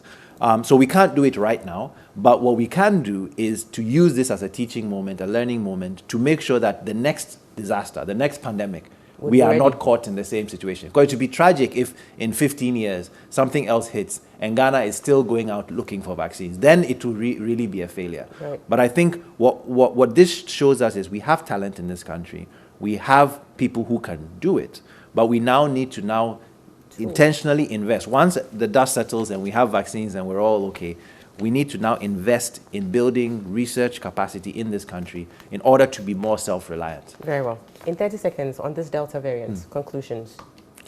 Conclusions, Delta variant is serious. Look at India, look at Uganda. Uganda is now under full lockdown for 42 days. The whole country is locked down. They were reporting thousands of cases a day, 40 to 50 deaths a day. That was Delta. Delta is the largest or the most prevalent in the UK and in a number of other European countries. The only difference between them and Uganda or India is their rate of vaccination. So Delta is serious. It is the most serious variant we have seen so far. The countries that are handling it well because they have a very high vaccine coverage. Okay. And so the only hope, the two hopes or the two things in our arsenal against Delta are A, vaccination. So we need to find vaccines. So whatever we need to do legally, obviously, we need to do it. But secondly, in the meantime, before a vaccine comes, we need to adhere to the protocols. And this has to be preached from the most senior person in this country all the way down, and we all have to lead by example, as Dr. Anaba said. Very well. On that note, we bring the conversation on the detection of the Delta variant of the COVID-19 variant to a close, and we've had Dr. Yaw Bediako, an immunologist and research fellow at the West Africa Center for Cell Biology of Infectious Pathogens at the University of Ghana, Legon, and Dr. Thomas Winsum Anaba. He's the Executive Director of the Africa Center for Health Policy Research and Analysis. Earlier on, we had Dr. Franklin Asiedu-Bekwe, Director of Public Health, Ghana Health Service, join us on Zoom as well. Thank you very much, Doc, and also Dr. Winsum Anaba. We appreciate your time. I'll wrap up here with some more messages that have come through. This one says, good morning. Please, if care is not taken, the whole of Ghana will be infected with the Delta variant. Please come and see the exodus along the Aflao borders. Even with 1 cedi, you enter into Ghana. Oh, that's just not good. And this Deity, he says, my name is Deity. Hi, good morning, madam. Anytime I hear people debating the prices rather than concentrating on how Ghana as a country can get this vaccine faster for her people, then I feel worried. Are we saying that this is the first time politicians have inflated the cost of prices of items that are supposed to be procured for the country? Life is more important than money at this moment. Ebenezer Atiapa says, watching live from Nadoli in the Upper West region. Good morning, Abna. Dr. Anaba has spoken well, and I think government must ensure that citizens are vaccinated. The new variant, as they say, is deadly. should be prevented from spreading as quickly as possible. This is Chairman Wuntumi Ehuaka in the Jomoro municipality in the Western region. Thanks for the messages. Please keep sending them through. We'll share them as we go along with the program. But we'll take a break. When we come back, we're looking at judgment debts. Once again, thank you, Doc Bediako and Dr. Winsum Anaba. We'll see you shortly. Stay with us.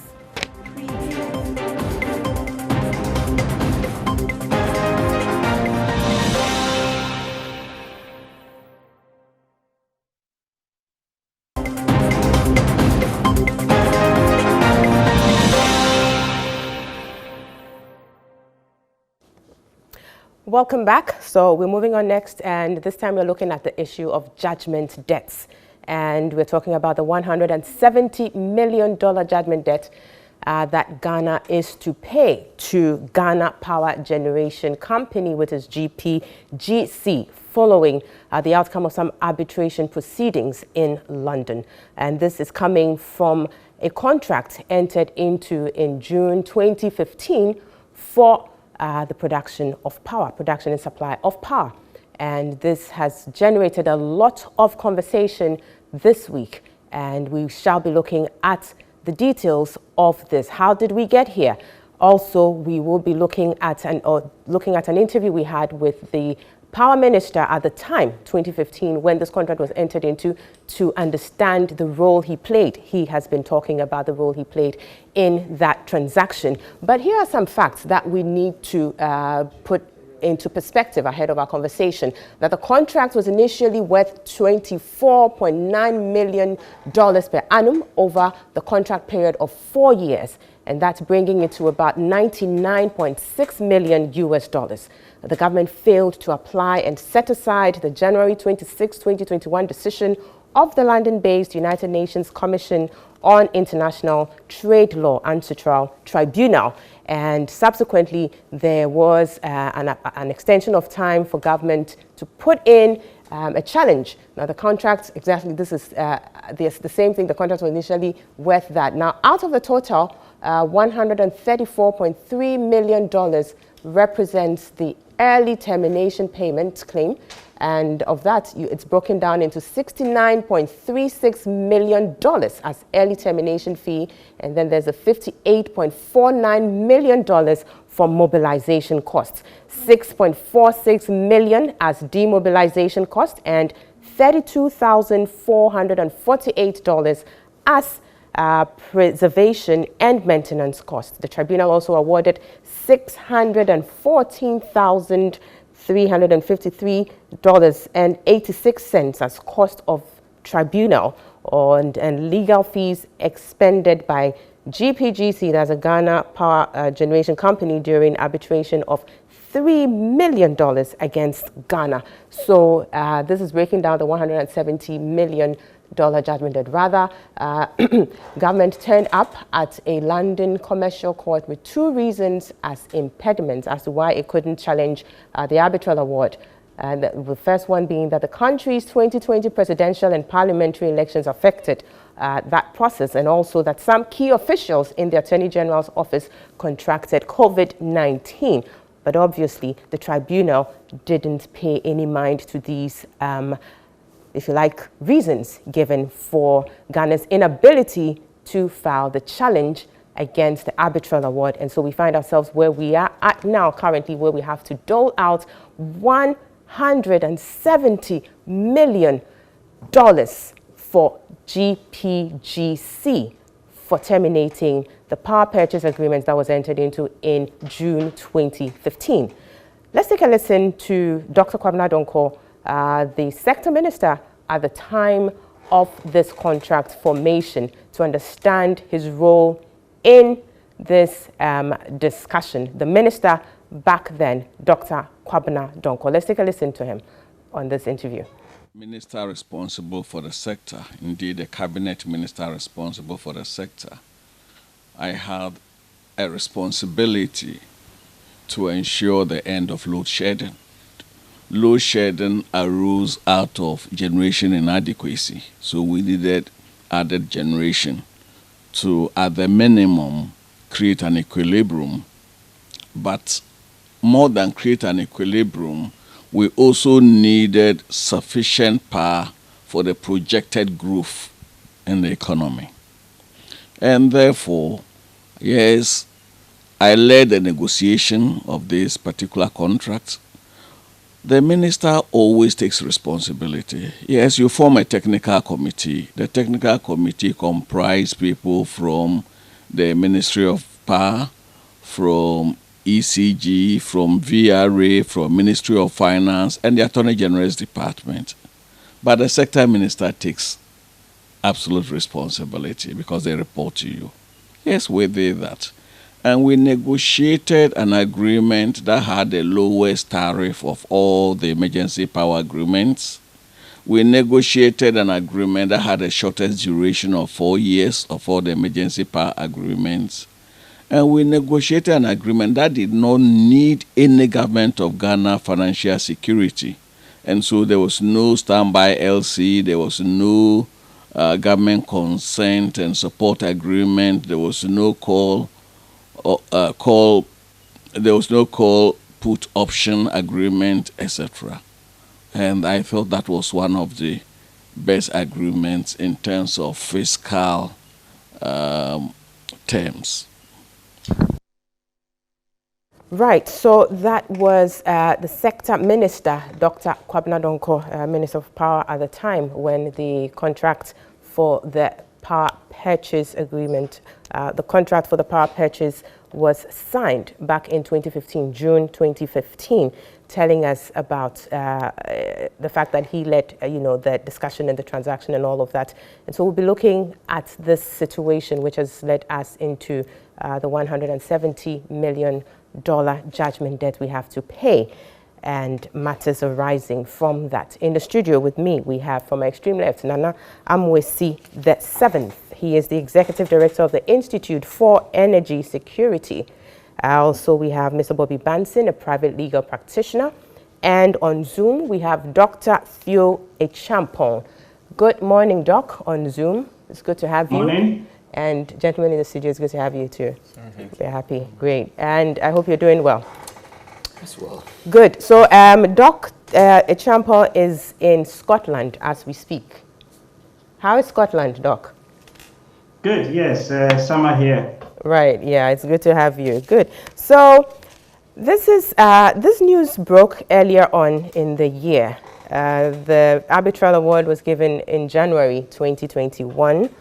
A lot of issues were said around the time. It went underground a bit, and now it's come up, given what has happened in recent times with the government's inability to challenge the arbitral award. And so we're looking at how we got here, what went wrong, what could have been done better, and all of that. Let me start with you, Dr. Theo Echampong.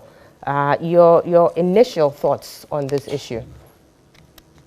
Good morning once again. So my initial thought is that it's not surprising, at least to me. And the reason is that we have to go back a couple of years during the height or the midst of the Doomsor crisis to understand some of the decisions that were taken at the time. So the then government procured a lot of power or new capacity, some of which were emergency power agreements. And they had very specific timelines or tight timelines that they were to be met. Right. Some of the projects came on stream, others didn't come on stream. But during the course of the time, we had a new government that was elected into power, and they decided to review some of these contracts that were signed at the time. And they set up like a technical committee to help them in relation to the review. The committee made a number of recommendations that some of the plans or the agreement needed to be cancelled, others needed to be renegotiated, and they put some numbers around that. And then on the basis of that, we had the Minister of Energy write a letter to this particular firm, GPGC, saying that they're going to terminate the agreement because they hadn't met some of the conditions precedent in relation to that. And then, of course, the company challenges that, and they take that to arbitration, and they get, a settlement award, which was in January of this year. But if you look at how those negotiations were done and the letter and spirit around those negotiations, I think it was inevitable that we were going to get to the point where some of the companies would challenge the decision of the government to actually cancel the agreement. It's more so given that the evidence showed that they had actually done, some work on the ground. Right. Now, you talk about the review process. Looking at the PPA review report, it clearly shows that review actually started from 2016, so under the previous administration, and then it carried its work into the new administration's term, and then the recommendations were made for implementation by the new administration. So on that basis, there's that understanding that at least for the two parties or the two governments, there was an understanding that yes, there was a need to do the review. Is that correct? Absolutely. Right. Absolutely. I mean, the point was that during the period, there was a lot of, or the lack of coordination of the activities of procuring power amongst the different core government agencies. So you look at some of the reports, and in one breath, people were negotiating with the ministry, sometimes they were negotiating with ECG, and then you had other government agencies in there. So by the time someone actually called and said, guys, stop, let's take a look, we had actually over-procured power and over-contracted ourselves on the fiscal front. And yes, the then government then decided, well, let's see how we get out of this. But the process definitely started under the SWR government, and then it continued with the subsequent change of government in 2016. Very well, thanks. We'll be coming back to you, but let me come to you, Nana Mwesi. So let's move on. So there's that agreement, that consensus, at least from the PPA review reports, that we had, if you like, gone into several contracts for the supply of power to the point where we had an issue with excess capacity, so there was a need to deal with that. Not a bad thing. So let's deal with that. Let's set up a committee, look into it, and give us the necessary advice and recommendations. That was done. Then we have this. GPGC was one of the entities that the committee recommended that its contract be terminated. So then the question is, how should that process have been undertaken in terms of terminating? Because obviously you're looking at a situation where you're terminating, but you're ensuring that you don't get involved in a situation where the losses or the liabilities to be incurred would outweigh the cost that you would necessarily incur if the contract was being made to, or were being made to, travel its course of the 4 years. Well, Abuna, good morning to your viewers as well, and to yourself. Contracts are made in such a way that from time to time, you are allowed to amend or review it. The lawyers are here, I'm sure they will speak to that, because market conditions change. And when it changes, you want to ensure that it doesn't impact on you negatively. And so you are cushioned. And so the committee was put in place just to look at the issues around it and see how do we escape a possible cost that we call excess capacity, projected excess capacity. Because at the time that they were looking at, they didn't say we had excess capacity installed, but they are looking at if it should be installed and those projects should come online as agreed by the date, then we will have excess capacity vis-a-vis our demand as a country. And so you want to avoid this cost. If you want to avoid costs, you have to approach it in such a way that you don't attract other unnecessary costs. So you are trying to escape from 96 points, close to 100 million cost. But where do we stand today? 170 million. It means that we didn't take a path that was prudent and cautious enough to avoid this cost. Committee have recommended that we should terminate this agreement. Unfortunately, the plant had arrived in the country at the time that the decision was made. This is a person that you have entered into an agreement just like a marriage relationship. And let me use you, Abena. Though I'm married, if I come and say, Abena, I want you to be my wife. So I've gone to your family, presented the first snap and few things as ko. You were getting ready for this marriage. Then I had change of mind. So I am SS. You also SS. It could give us problem. So what I do is, my mother says, forget about this marriage. I don't go and write a letter straight to Abena. I say, Abena, from today I can't be your girlfriend, boyfriend anymore, and the marriage will not come on. So pack your things and go. I need to come to you, appeal to you, because for every trade, even tomatoes and pepper, when I've contracted you to bring me the pepper and things have changed, market conditions have changed, I will still ask you, the provider of same commodity, that please look at this thing and help me, because you can only be in business when I am in business. So the first place to start from is negotiation, engagement, and say that help us save this cost. Because if you plant the generator, we can't dispatch it. In the first place, it's going to be even a dent on your reputation that you planted 107 megawatts in Ghana, was never used. But should that matter in the circumstances where the termination was based on the fact, or at least that from the minister's letter, and the minister at the time, Honorable Jakong, and then the PPA review report at the time, that the allegation is that certain conditions that had to be met were not met. So that irrespective of the fact that you've brought in the plant from Italy and you're yet to set it up, there are certain preconditions that you had to fulfill. They hadn't been done. Okay. Then, of course, there was also conditions subsequent to signing. That too had not been done. At least that's what government stated. Okay. So, are you saying that still in the midst of all those alleged failed performance or non-performance, there should still be that, negotiations to see that we don't necessarily offend the other side, as it were? But don't you see a clear disparity between what the committee, said?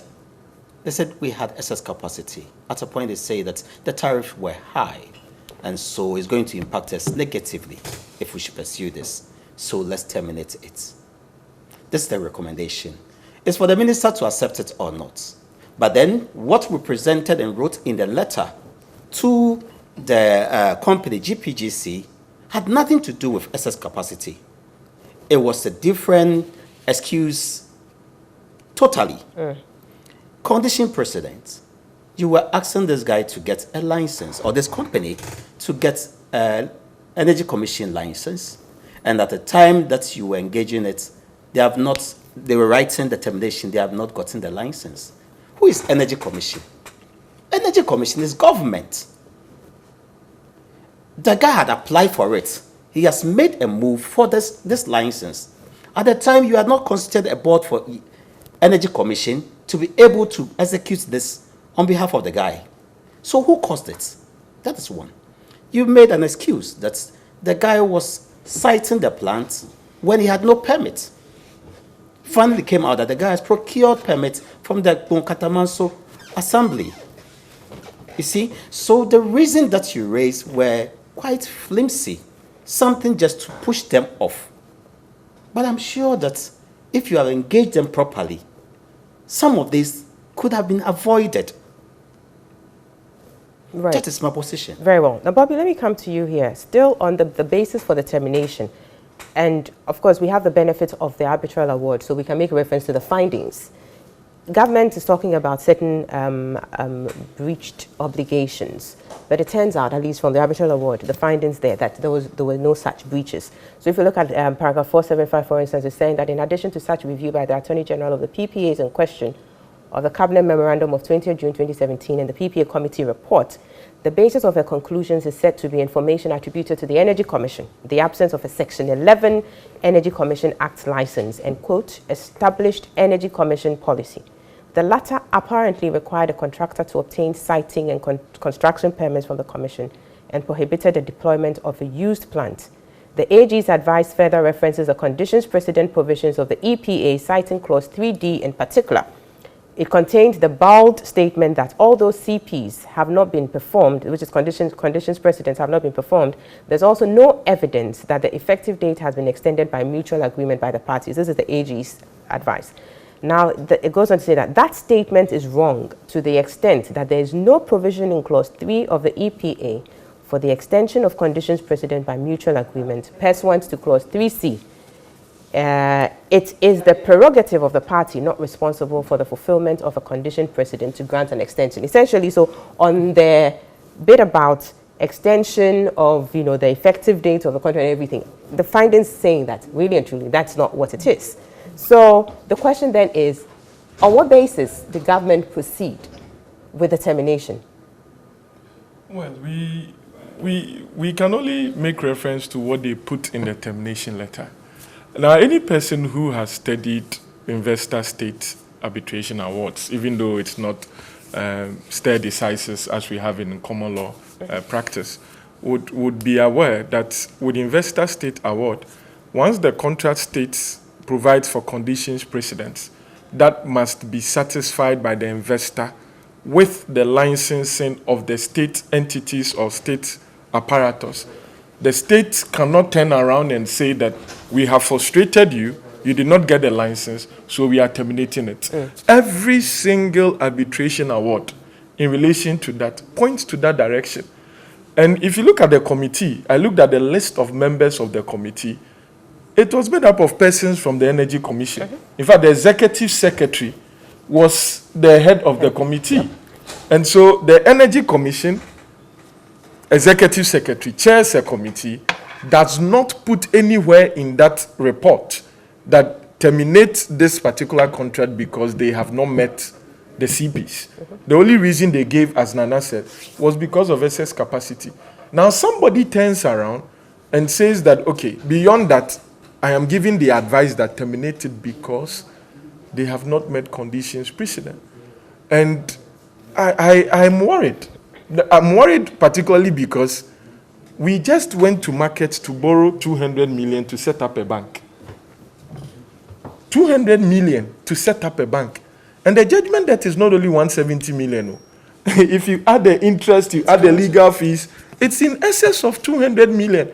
So this 200 million, we will pay. Of course. We will pay. They will go and attach our assets in South Africa. We will pay.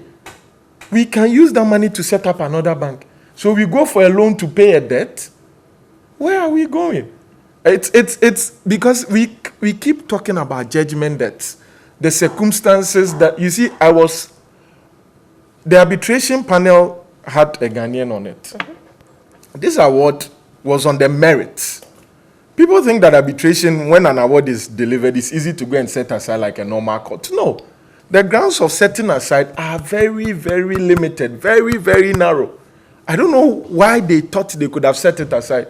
You have participated, you have appointed an arbitrator, you were served with every single notice, hired law firm to represent you. Then when it is delivered, then you want to go and set it aside. On what grounds? I mean, how are you going to set it aside? Because you cannot set an award aside on the merits. You can only set it aside on procedural flaws. Right. That there was no arbitration agreement, that the panel was not properly constituted. And there is nothing that has come out so far that suggests that there was a fundamental flaw in the constitution of the panel, the arbitration contract itself, the clause itself, or anything that will form a basis to set aside the award. Now, we ask ourselves who would be held responsible, because we would pay the 170 million plus. Right. And we'll be talking about it. If the committee setup said, go and negotiate with them. I saw 24 million over 4 years, or 18 million now. If you add 24 times 4. 24.9, yes, 24.9 million. It will not come to 170. So worst case scenario, why didn't we take that approach? That the worst case scenario is 24.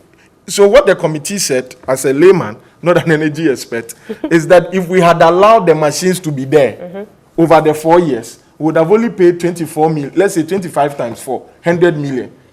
If we had not terminated and had allowed it just to be there, we would have paid 100 million maximum. Right. And we terminated and we are paying 200 million. Right. So we didn't have the benefit of the machine, not even 1 power. Not at and all. we had paid 200 million almost. Right. Let me quickly cross to Dr. Theo Champo. Doc, now when you look at the, let's go into the bit about excess capacity here. The committee report, the executive summary, let me just read a portion of it to you and then we interrogate it. It says that the proposed actions by the committee on the executed PPAs as contained in table 9.2 will reduce the average annual excess capacity from 1,463 megawatts to 46.5 megawatts. And the average annual cost of the excess capacity, which includes estimated cost of termination, from 586 million US dollars to 26.59 million US dollars. And it says that one-time cost of termination is 57 million for 3 PPAs which may be terminated. So it works out to $19 million for each PPA that's to be terminated. At least that's the projection, or was the projection by the committee. So you're looking at an excess capacity of 1,463 megawatts being reduced to 46.5 megawatts, at least by the committee's projection. What do you make of that? Was that realistic? Yeah, so the problem is not the reduction of the capacity itself, because you have to balance the supply with the demand. And however you slice and dice it, we are just going to have much more supply of electricity than we actually would realistically need, even up to 2025, up to 2028, thereabouts. So something had to be done to match the demand with the supply. The question which your 2 panelists in the studio rightly point out is, how do you go about actually resolving this in a way that it is mutually beneficial for both parties? Because after all, these are contractual agreements and they are binding on both parties. So the government cannot just wake up one morning and say, I am canceling it because somebody hasn't met some condition. And when you interrogate it, you realize that the reason why they didn't meet it is actually because part of government agencies that were meant to do certain things did not do it. Right?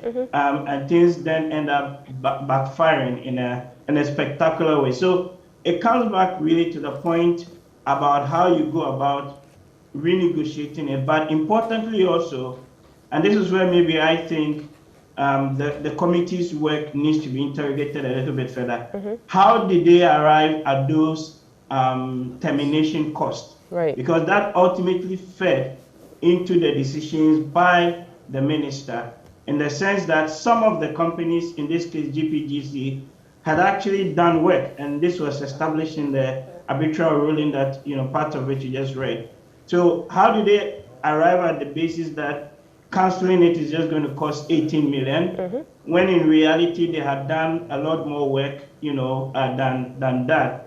And then number 2, the letter by the minister, which now tries to find some legal basis, right, to cancel the contract, because they realize that there's actually no way you can cancel the contract, but they have to find something and hang on that to terminate the contract. And again, you go into arbitration and you read the paragraphs 4, 7, 5 down, and it's very clear that the advice that the AG gave, and subsequently the minister also took, they were all not, factually correct. Right. We need to take a break at this point. We'll come back shortly to continue with the discussion here. And we're looking at the $170 million judgment debt that has been slapped on Ghana to be paid to the Ghana Power Generation Company, GPGC. When we come back, I'll take a few comments that have come through and then we'll continue with our panelists. This is the Key Points. Stay with us. We'll be right back.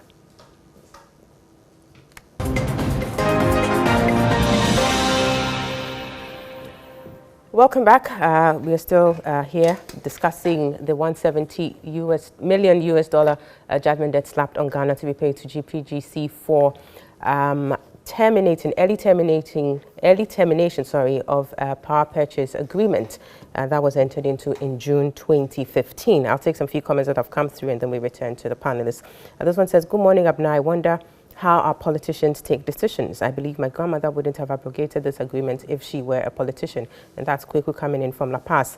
This other one says, in their quest to demonize every transaction of the Mahama administration, they either slept on the job or deliberately orchestrated this judgment debt for their personal gain. After all, they can always pass the buck to the previous government. Abna, why aren't we interested in discussing the very reasons adduced by the government of Ghana lawyers in the arbitration?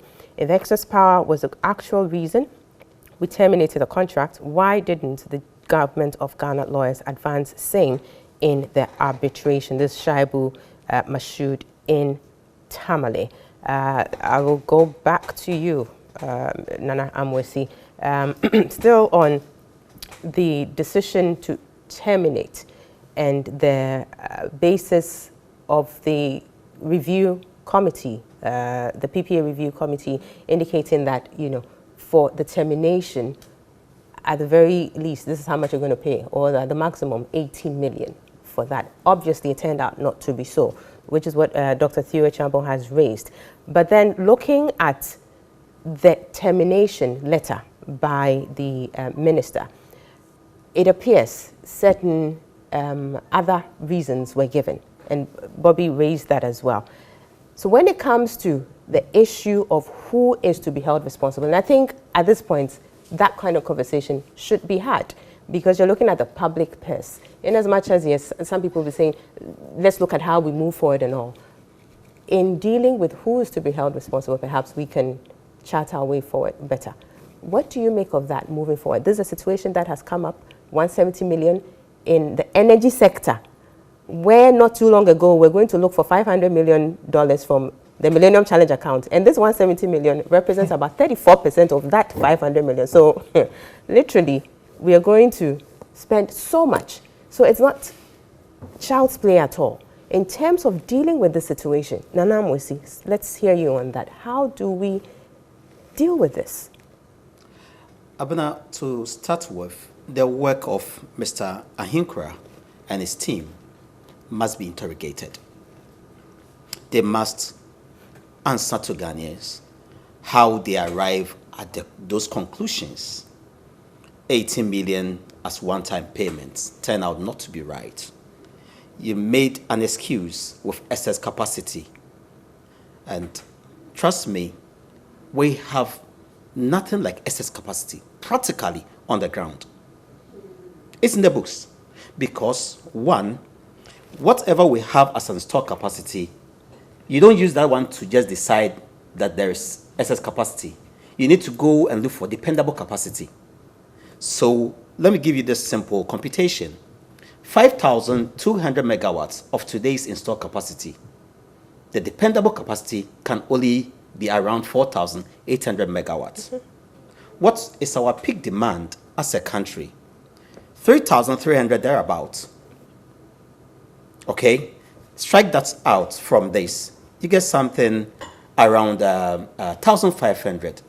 But then you should have a reserve margin of not less than 18%. So 20%, 18% of 4,800 dependable capacity is about 850. What you have is something around 750 or 800.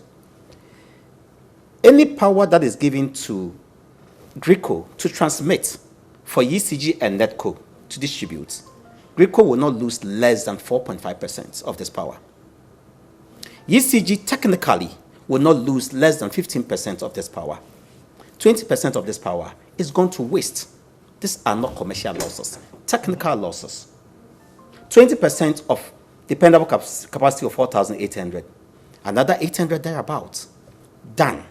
We have nothing like excess capacity. So when the committee says this, and this is under the findings of the committee, that the committee established that even though capacity additions will be required in the years to come, the scheduled capacity addition from the executed PPAs is in excess of the required economic and sustainable capacity additions, which include a 20% reserve margin. So there's even that reserve margin that is added on, 20%. So you're saying, this statement notwithstanding, you're still standing by the fact that the excess capacity argument, the finance minister can betray or has betrayed this committee. He was asked in Parliament to present how much we have paid as a country over the past few years as excess capacity charges.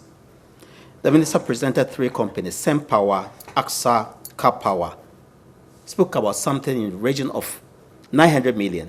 Meanwhile, we hear that annually we pay more than $500 million for excess capacity. So we should be speaking around $2 billion plus. We have gone to interrogate this claim of even this 900. Trust me, it is not excess capacity, neither is it idle capacity. These are invoices presented by this company for full work done. And we challenge the minister, both for finance and energy, to present to Ghanaians the capacity utilization records of this company. GRICO has it, the Electricity Market Oversight Panel of Energy Commission should also provide this, so we see how much of power we had in excess to pay for.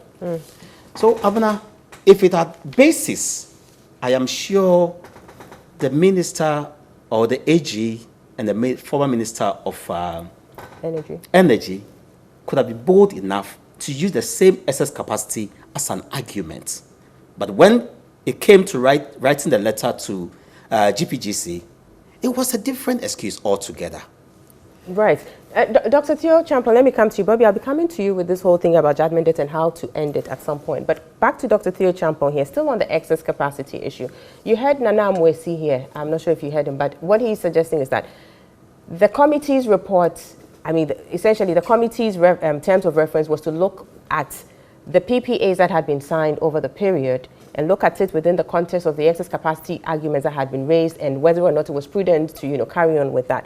But he's saying that then comes the minister's letter, which is not necessarily grounding the termination on the issue of excess capacity, but talks about conditions precedent and conditions subsequent and all of that. But the committee specifically talks about the fact and actually makes a finding that there's excess capacity. Let us understand this whole bit about excess capacity. Is it a reality or it's not? As Nana is suggesting that there's nothing really like that.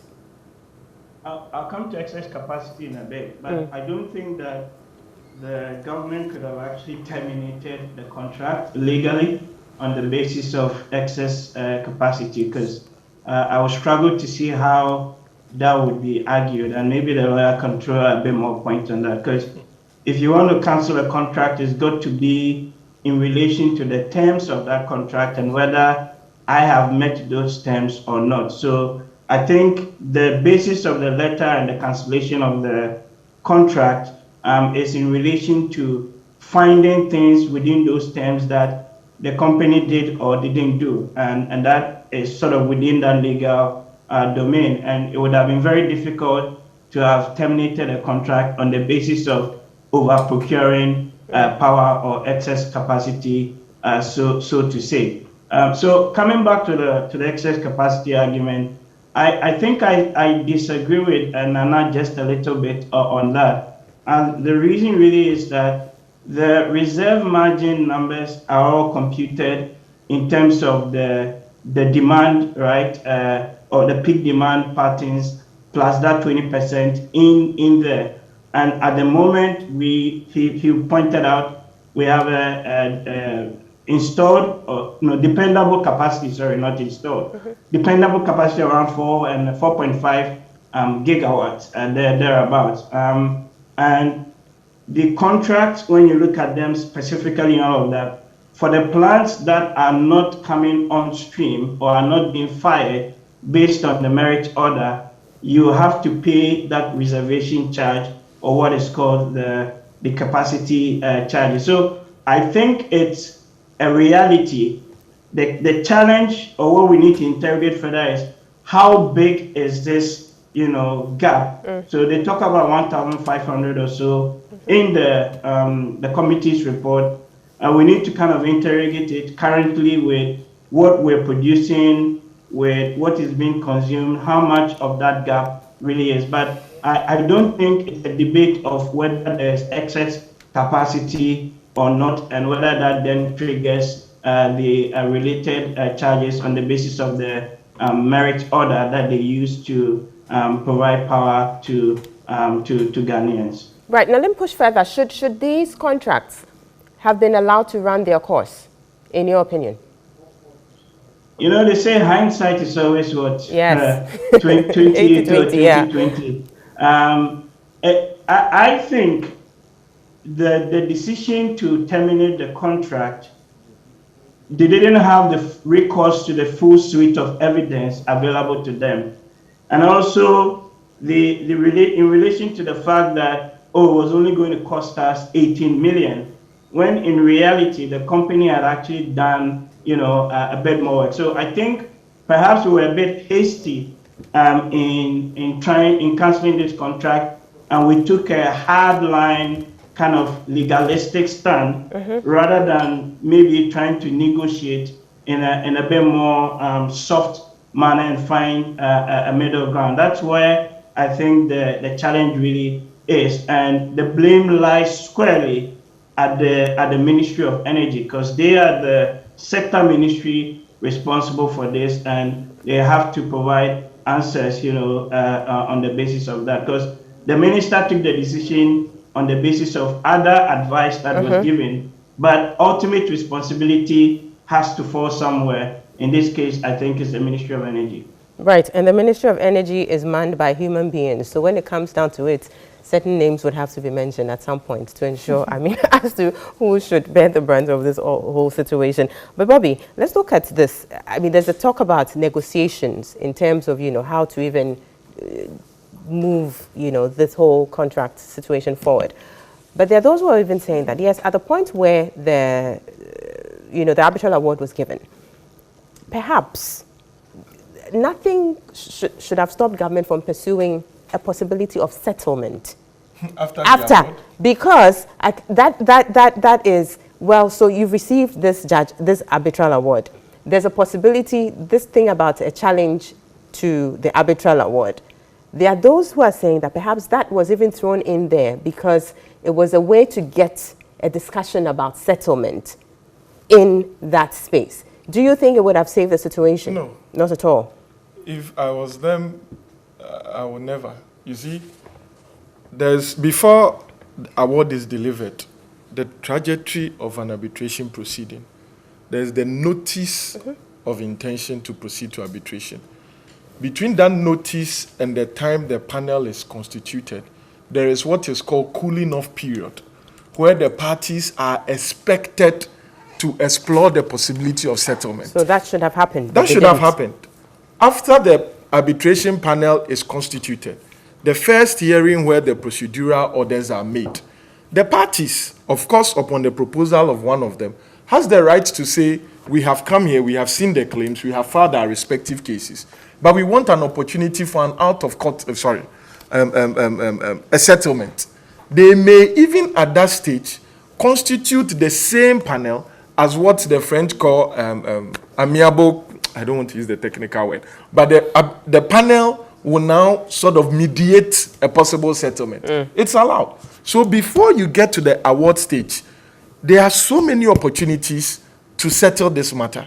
Now, if the award creditor calls experts, because from there they called experts. The cost of it all. Pardon? The costs of Yes, they have called experts to come and testify on their behalf. They hired a local law firm to present Ghana's legal position. They've incurred all these costs and they have an award. Then after that, you come and tell them that you want to settle far less than what the award has been. Nobody will take you serious. Very well. I'll come to you for you to conclude on that. But quickly, Dr. Theo would have to be leaving us very soon. So let me just get back to him. Dr. Theo Champong. So in all of this, what would be your advice, moving forward? How do we handle the situation? Because the committee recommended that 11 of such PPAs should be terminated. And this is what we are seeing with the first termination. They actually recommended, number one, that GPGC's PPA should be terminated. And this is what, we have found ourselves in. So moving forward, what would be your advice? I think what is clear is that we have to be a bit more careful about how we go about this. There is the legalistic or legalese dimension to it, and then going down the potential arbitration or settlement route. But whatever calculations or numbers that we use to justify, because ultimately it comes down to a cost-benefit analysis, we need to interrogate those numbers, and we need to be sure that they reflect the full suite of whatever services the companies have provided. Because in the technical committee's report, which I've looked at and which you also have, nowhere in the appendices do we see the basis for arriving at some of those early termination numbers. So it's just a question of us being much more meticulous and being much more careful and trying to see if we can then, arrive at a middle of the ground approach without necessarily having to trigger or go for arbitration and potential settlement. Because in this case, we don't even have a single megawatt of power coming in. But here we are paying 170 plus million when that money could have built several schools and hospitals. Very well. Now, lastly, before you go, when the Agbeshi-Woyome incident happened, of course, that was the first time, Ghana was introduced to this whole concept about unlawful judgment debts for the first time back then. Subsequently, there was a commission that was set up to look into judgment debt payment for a certain period. And, Justice Appel did a good job. There was a report put out. We all expected that perhaps that would bring about, an end to all these unlawful payments of judgment debts and all. But here we are with this situation where we have to now, by reason of, if you like, an improperly, terminated contract. Unlawfully. It is what it is. Unlawfully terminated terminating this agreement. We have ourselves in this situation. How do we? So we didn't learn from anything. Then is that what it's looking like? I don't think we didn't learn. I think we need more institutional collaboration and coordination. But the point really for me is also that government would always enter into commercial agreements and commercial contracts with people, and even in normal private transactions, disputes, do arise. So the challenge, or what I would say, what we need to do is how to minimize them and how to minimize the payment of judgment. But I don't think you can actually erase them entirely, because it's just a fundamental part of human nature that disputes tend and will happen. Definitely, but when it appears that certain decisions were made based on, if you like, wrong projections, then it raises concern, because you are expecting gatekeepers to, have the interest of the state at heart and all of that. We do understand, yes, that once in a while judgment debts may come up. That's why we have lawful debts and what have you. But when it looks like these kinds, then there's a bit of concern, isn't there? No, so we demand, my point I'm saying, we demand more accountability for the people, or from the people that we have voted into power to make those decisions for us. I don't blame any private company, GPGC or whatever, for demanding what is rightfully theirs. The ball or the onus lies squarely in the court of those that we have voted into power, and to make certain decisions on our behalf, and to make sure that those decisions that they're making are on the basis of the best available information or facts, to them. Very well. We'll end it here. Dr. Theo Champong, an economist and a political risk analyst, joining us via Zoom all the way in Scotland. We do appreciate your time, Dr. Theo Champong. Yes, Bobby. rounding up on the settlement issue, definitely a no-no. Yes, Not I mean, at all. if I were in their shoes, I would not take it, especially when we know that with international award, enforcement can be done anywhere. So wherever Ghana has, even that 200 million, if it has not come for the setting up of the bank, or where we go for Euro bonds, wherever the money will hit the account anywhere in the world, they'll go and take it. So there's no incentive, let me put it that way, to settle. And more importantly, it makes doing business in Ghana less attractive to foreign investors. And this is where we should look at, because almost all the judgment debts involving foreign investors come as a result of change of political hand. And gradually we are getting to that point where any investor who wants to do any major investment in Ghana that would need government participation will not do it 2 years before election. Right. They will tell you, let's wait, because of some of these things. Right. Let me push a bit there. You see, I think the general sentiment out there is that, oh, we're going to give these people 170 million for doing nothing. For doing nothing. So then it would seem as though we have done them a favor by terminating this contract and activating a certain provision in the contract, which is to their benefit. But from what you're saying, they have done something, some investment, but by reason of this, they now have had to suffer some losses. Yes. That is why they called the impression out there, which is that they are being paid this 170 million for doing absolutely nothing, is not necessarily the case. It's not for absolutely. I mean? It's not that, because part of the award would involve not only the actual cost they have incurred, the expected profits if the investment had gone its lifespan. So that is why they called experts to determine some of these things. So it's not as if they just signed a contract and they were sitting home and we terminated and they've gotten 170 but that's million. No, out there as well, because it's like you're giving these people 170 million for absolutely nothing. Yes, they didn't generate 1 megawatt of power because or whatever. We didn't allow exactly. them to. But that doesn't mean they didn't put money. They would have, because the evidence was adduced. They obtained permits. They cited their equipment and were ready to do that. Probably would have dedicated resources, both financial and human, to do this. Then out of the blue, without justification, you terminate it. They had reasonable expectations. Investment awards have collapsed countries such as Argentina. Sure. Maduro's country, Venezuela. They have lost huge. Their whole economy have been crippled because of investment awards. $170 million, excluding cost and interest, is no joke. Definitely. It's no joke. And we sit here, year in, year out, we discuss it. We do it to our own people, we do it to foreigners. And it is because the politicians and the civil servants or public servants who actually call the shots wrongly do not go punished. Exactly. So that's we don't surcharge them. I mean, I asked myself, how many people are you going to surcharge for 170 million? Oh, they are not going to get the money to pay. But if we put one person in jail for unlawfully acting like this, it will let people sit up. It's as simple as that. It's as simple as that. We may not get the 170 million back, but if an apolitical investigation is done, devoid of any political coloring, it is said that maybe X-person from Party A, when they were in government, initiated the process that has brought us here without any legal basis. X-person from Party B, when they are in government, had an opportunity to stop it, did not stop it, also continued the rot. We will put person A, person B from different political parties, put them before a court of competent jurisdiction, have a dispassionate trial, jail them if they are found guilty. It will put people in check. Yeah. We are in this country when money for only $40,000 got lost, sent with a minister. He even offered to refund the money. The president said no, put him in jail. Yeah. It set people down.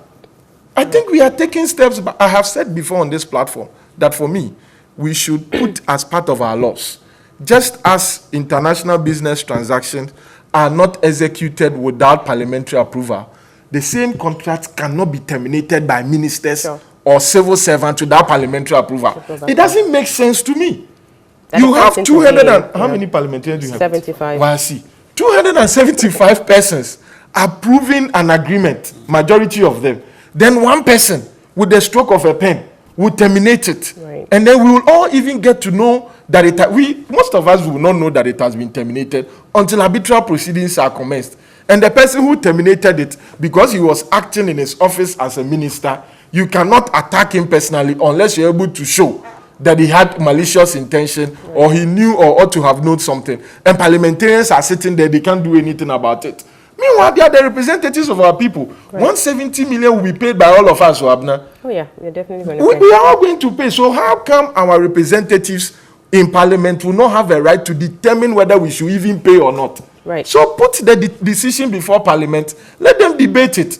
If they think that it is in the best interest of Ghana to terminate it, let them terminate. Then we all know that the people we voted there said we should terminate. But you can't sit in your office as a minister and then with a pen terminate such an agreement. But there's much to be said also about the role of Parliament as well in approving some agreements and the consequences thereafter. That too, not to say that they necessarily have done a yeoman's job as far as the history. Well, it's the lesser of the two evils. Yeah, exactly. I mean, it's the lesser of the two evils. We voted them there to make mistakes as well. Very well. So let me take some messages coming through, and then Nana, we'll take a break. When we come back, I'll come to you.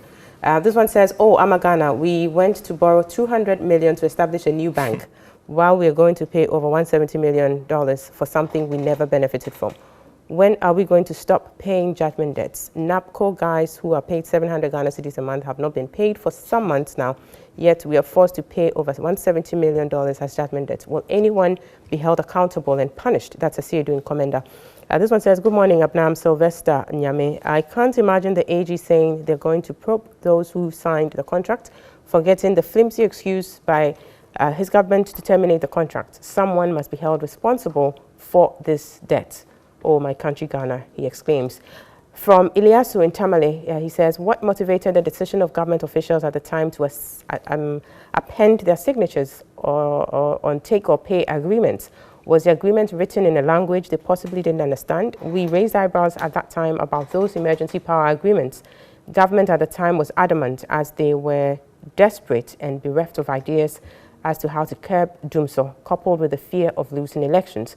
The Mahama government posted about how we had excess capacity, not knowing that such excess capacity was a cost to the taxpayer.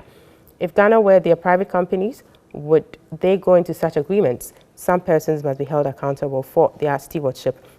I'll take the two last ones here. This says, this is what happens when everything is looked with the lens of politics. Is Godfrey Dame not among lawyers who represented the state? If it is excess capacity, why is that not included in the letter? The English firm backed out because they knew it was a bad case. Godfrey Dame and his boss, Gloria Kufo, should know that they have caused financial loss to the state, hence have to be punished. That's Eric from Ho. And the last one coming from Rex in Accra says, the spinning is being done to exonerate someone from the sloppiness of handling the arbitration case. Quite a number of comments coming through. We appreciate that. Please keep sending them through. We'll take a break here. When we come back, we will continue with the discussions here. Nana Mwesi will have his take on other angles of this issue. See you shortly.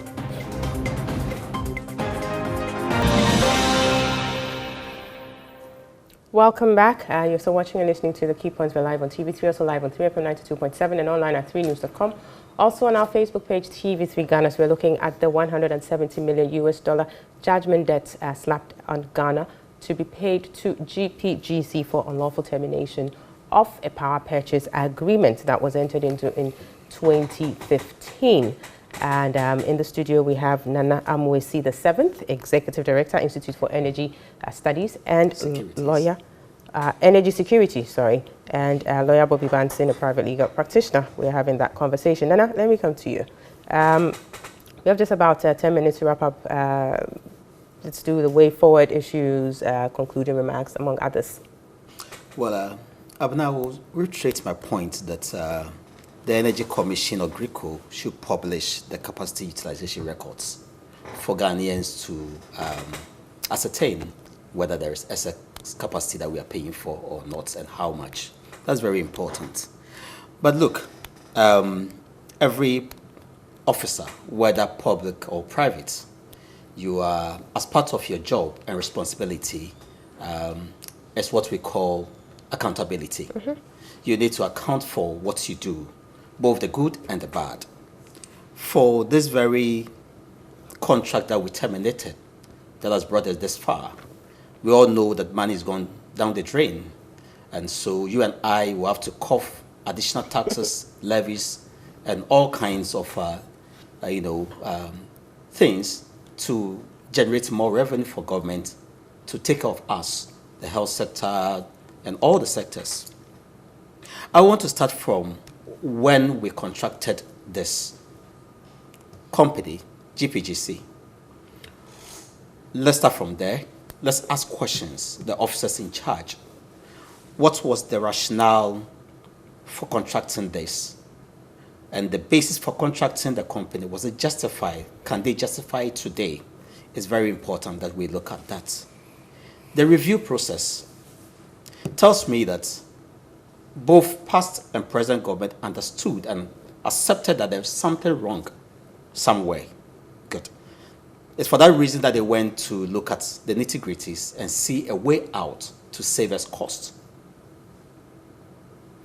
Since this news broke, no member of this committee has spoken. That's why I will still call on Mr. Hinkra and his team to also tell Ghanaians and account to us the basis that they used to make that the early termination payment of 18 million. That recommendation to government to terminate. Assess capacity, the amount we stand to pay if it existed and if we abrogated and all that. They need to come clean on that.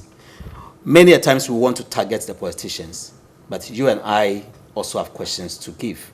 The technocrats in there have questions to provide as well.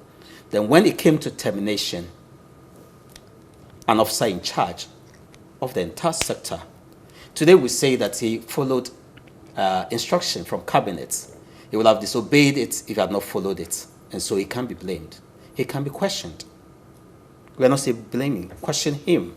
Because for God's sake, the cabinet in there is made up of a lot of people who don't have background of energy. So they forwarded the matter to the AG for advice, then the advice was given by the AG, and then upon that basis, he acted as the chief officer of the sector who understand how some of these things work.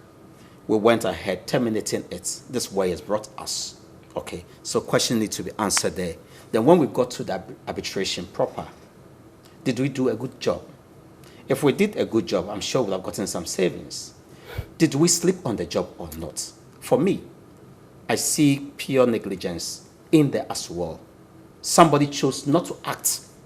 And even if he was acting, not in the best interest of the state. So let's look at the four streams: contracting period, the review period, work done by the commission, the termination of this by the minister, and also the AG department need to speak to Ghanaians on their work. Very well. Now, Bobby, quickly, on the bit about the arbitration process and people sleeping on their jobs, do you think, looking at the facts and the findings of the commission, could this have gone any other way else? Not in terms of the quantum, but the finding that, yes. Oh, no. I don't think that the evidence that they have made reference to in the award, like I keep saying, Ghana appointed an arbitrator to the three-member panel, and he's a Ghanaian. If the evidence, and this was not a default, something like Ghana did not show up, so automatically the tribunal accepted whatever. They went through a trial process, looked at the evidence, possibly did hot stabbing or cross-examined the parties, went through a process, were satisfied that the evidence adduced was legitimate. The AG says there was a virtual trial, so they had they participated. Yes, a whole week. Yes, they participated. So it's not as if somebody would say, we don't think the evidence adduced was not proper. That is why it's difficult to set aside an arbitral award on the merits. Sure. Because you have an opportunity to do whatever you would want to do to discredit the evidence. So I don't think that it could have done any other way. And that is what makes it more interesting. Because when the evidence is presented to you, you know that this is the end result. So why do you wait to get there? Meet the people, have discussions. Because I heard that the tribunal requested that the commission's report be sent. It was actually a part of it. It was tendered in Yes, evidence, that's what I'm saying. That originally, the termination letter stated we are terminating for you not satisfying the conditions precedent. And all. The report that should have been the basis of the termination stated excess capacity. So internally, there were discrepancies. So it goes to show that you just wanted to hold on to something to terminate it without any lawful basis. And so, I mean, it would have been surprising if it didn't go this way. But whether we could have avoided it is something that I think that, yes, definitely, at least not that if technically it is concluded that we should terminate it, the cost-benefit analysis would be there. If we agree that, okay, we are terminating it now, engage the people. Perhaps we don't need it now, but you can leave your equipment here. We can pay. Whenever we need something, we will, re-engage their investors. They would want to continue doing business in Ghana. Exactly. Instead of just going to sleep, possibly, and I'm not saying it's right, possibly because they were engaged by another government. Well, and if you listen to the discourse... Quick take on this. The AG says he's going to report, or forward, names to the CID. Now? Yes. Is it now that he's going to report? I mean, sorry, I almost said something, but... You don't have to exercise restraint. No, not like a harsh word, but it doesn't make sense that from the time the notice to arbitrate was served, from the time that you started going through the proceedings, you ought to have known that somebody must have done something wrong. Why didn't you report the person from the beginning? Why are you waiting till the whole Ghana is asking questions? Or even at the point of the review, that whole time when you came. You could have asked the questions at that time. It's now it goes to show that there may be political coloring on it. Very well. Because the person you say you are going to report is somebody on the other side. Thank you very much. Let me say a big thank you to Nana Amwesi VII, Executive Director of Institute for Energy Security, lawyer Bobby Banton, private legal practitioner, and Dr. Theo Echampong, who joined us via Zoom from Scotland. We had this conversation here. So, as usual, this is where we bring the conversation to an end. It has been an exciting time, and we do hope you had an exciting time as well. We'll be back here same time next week. Until then, stay safe. COVID-19 is real. And go through the protocols. It will save your lives. See you next week. Bye-bye.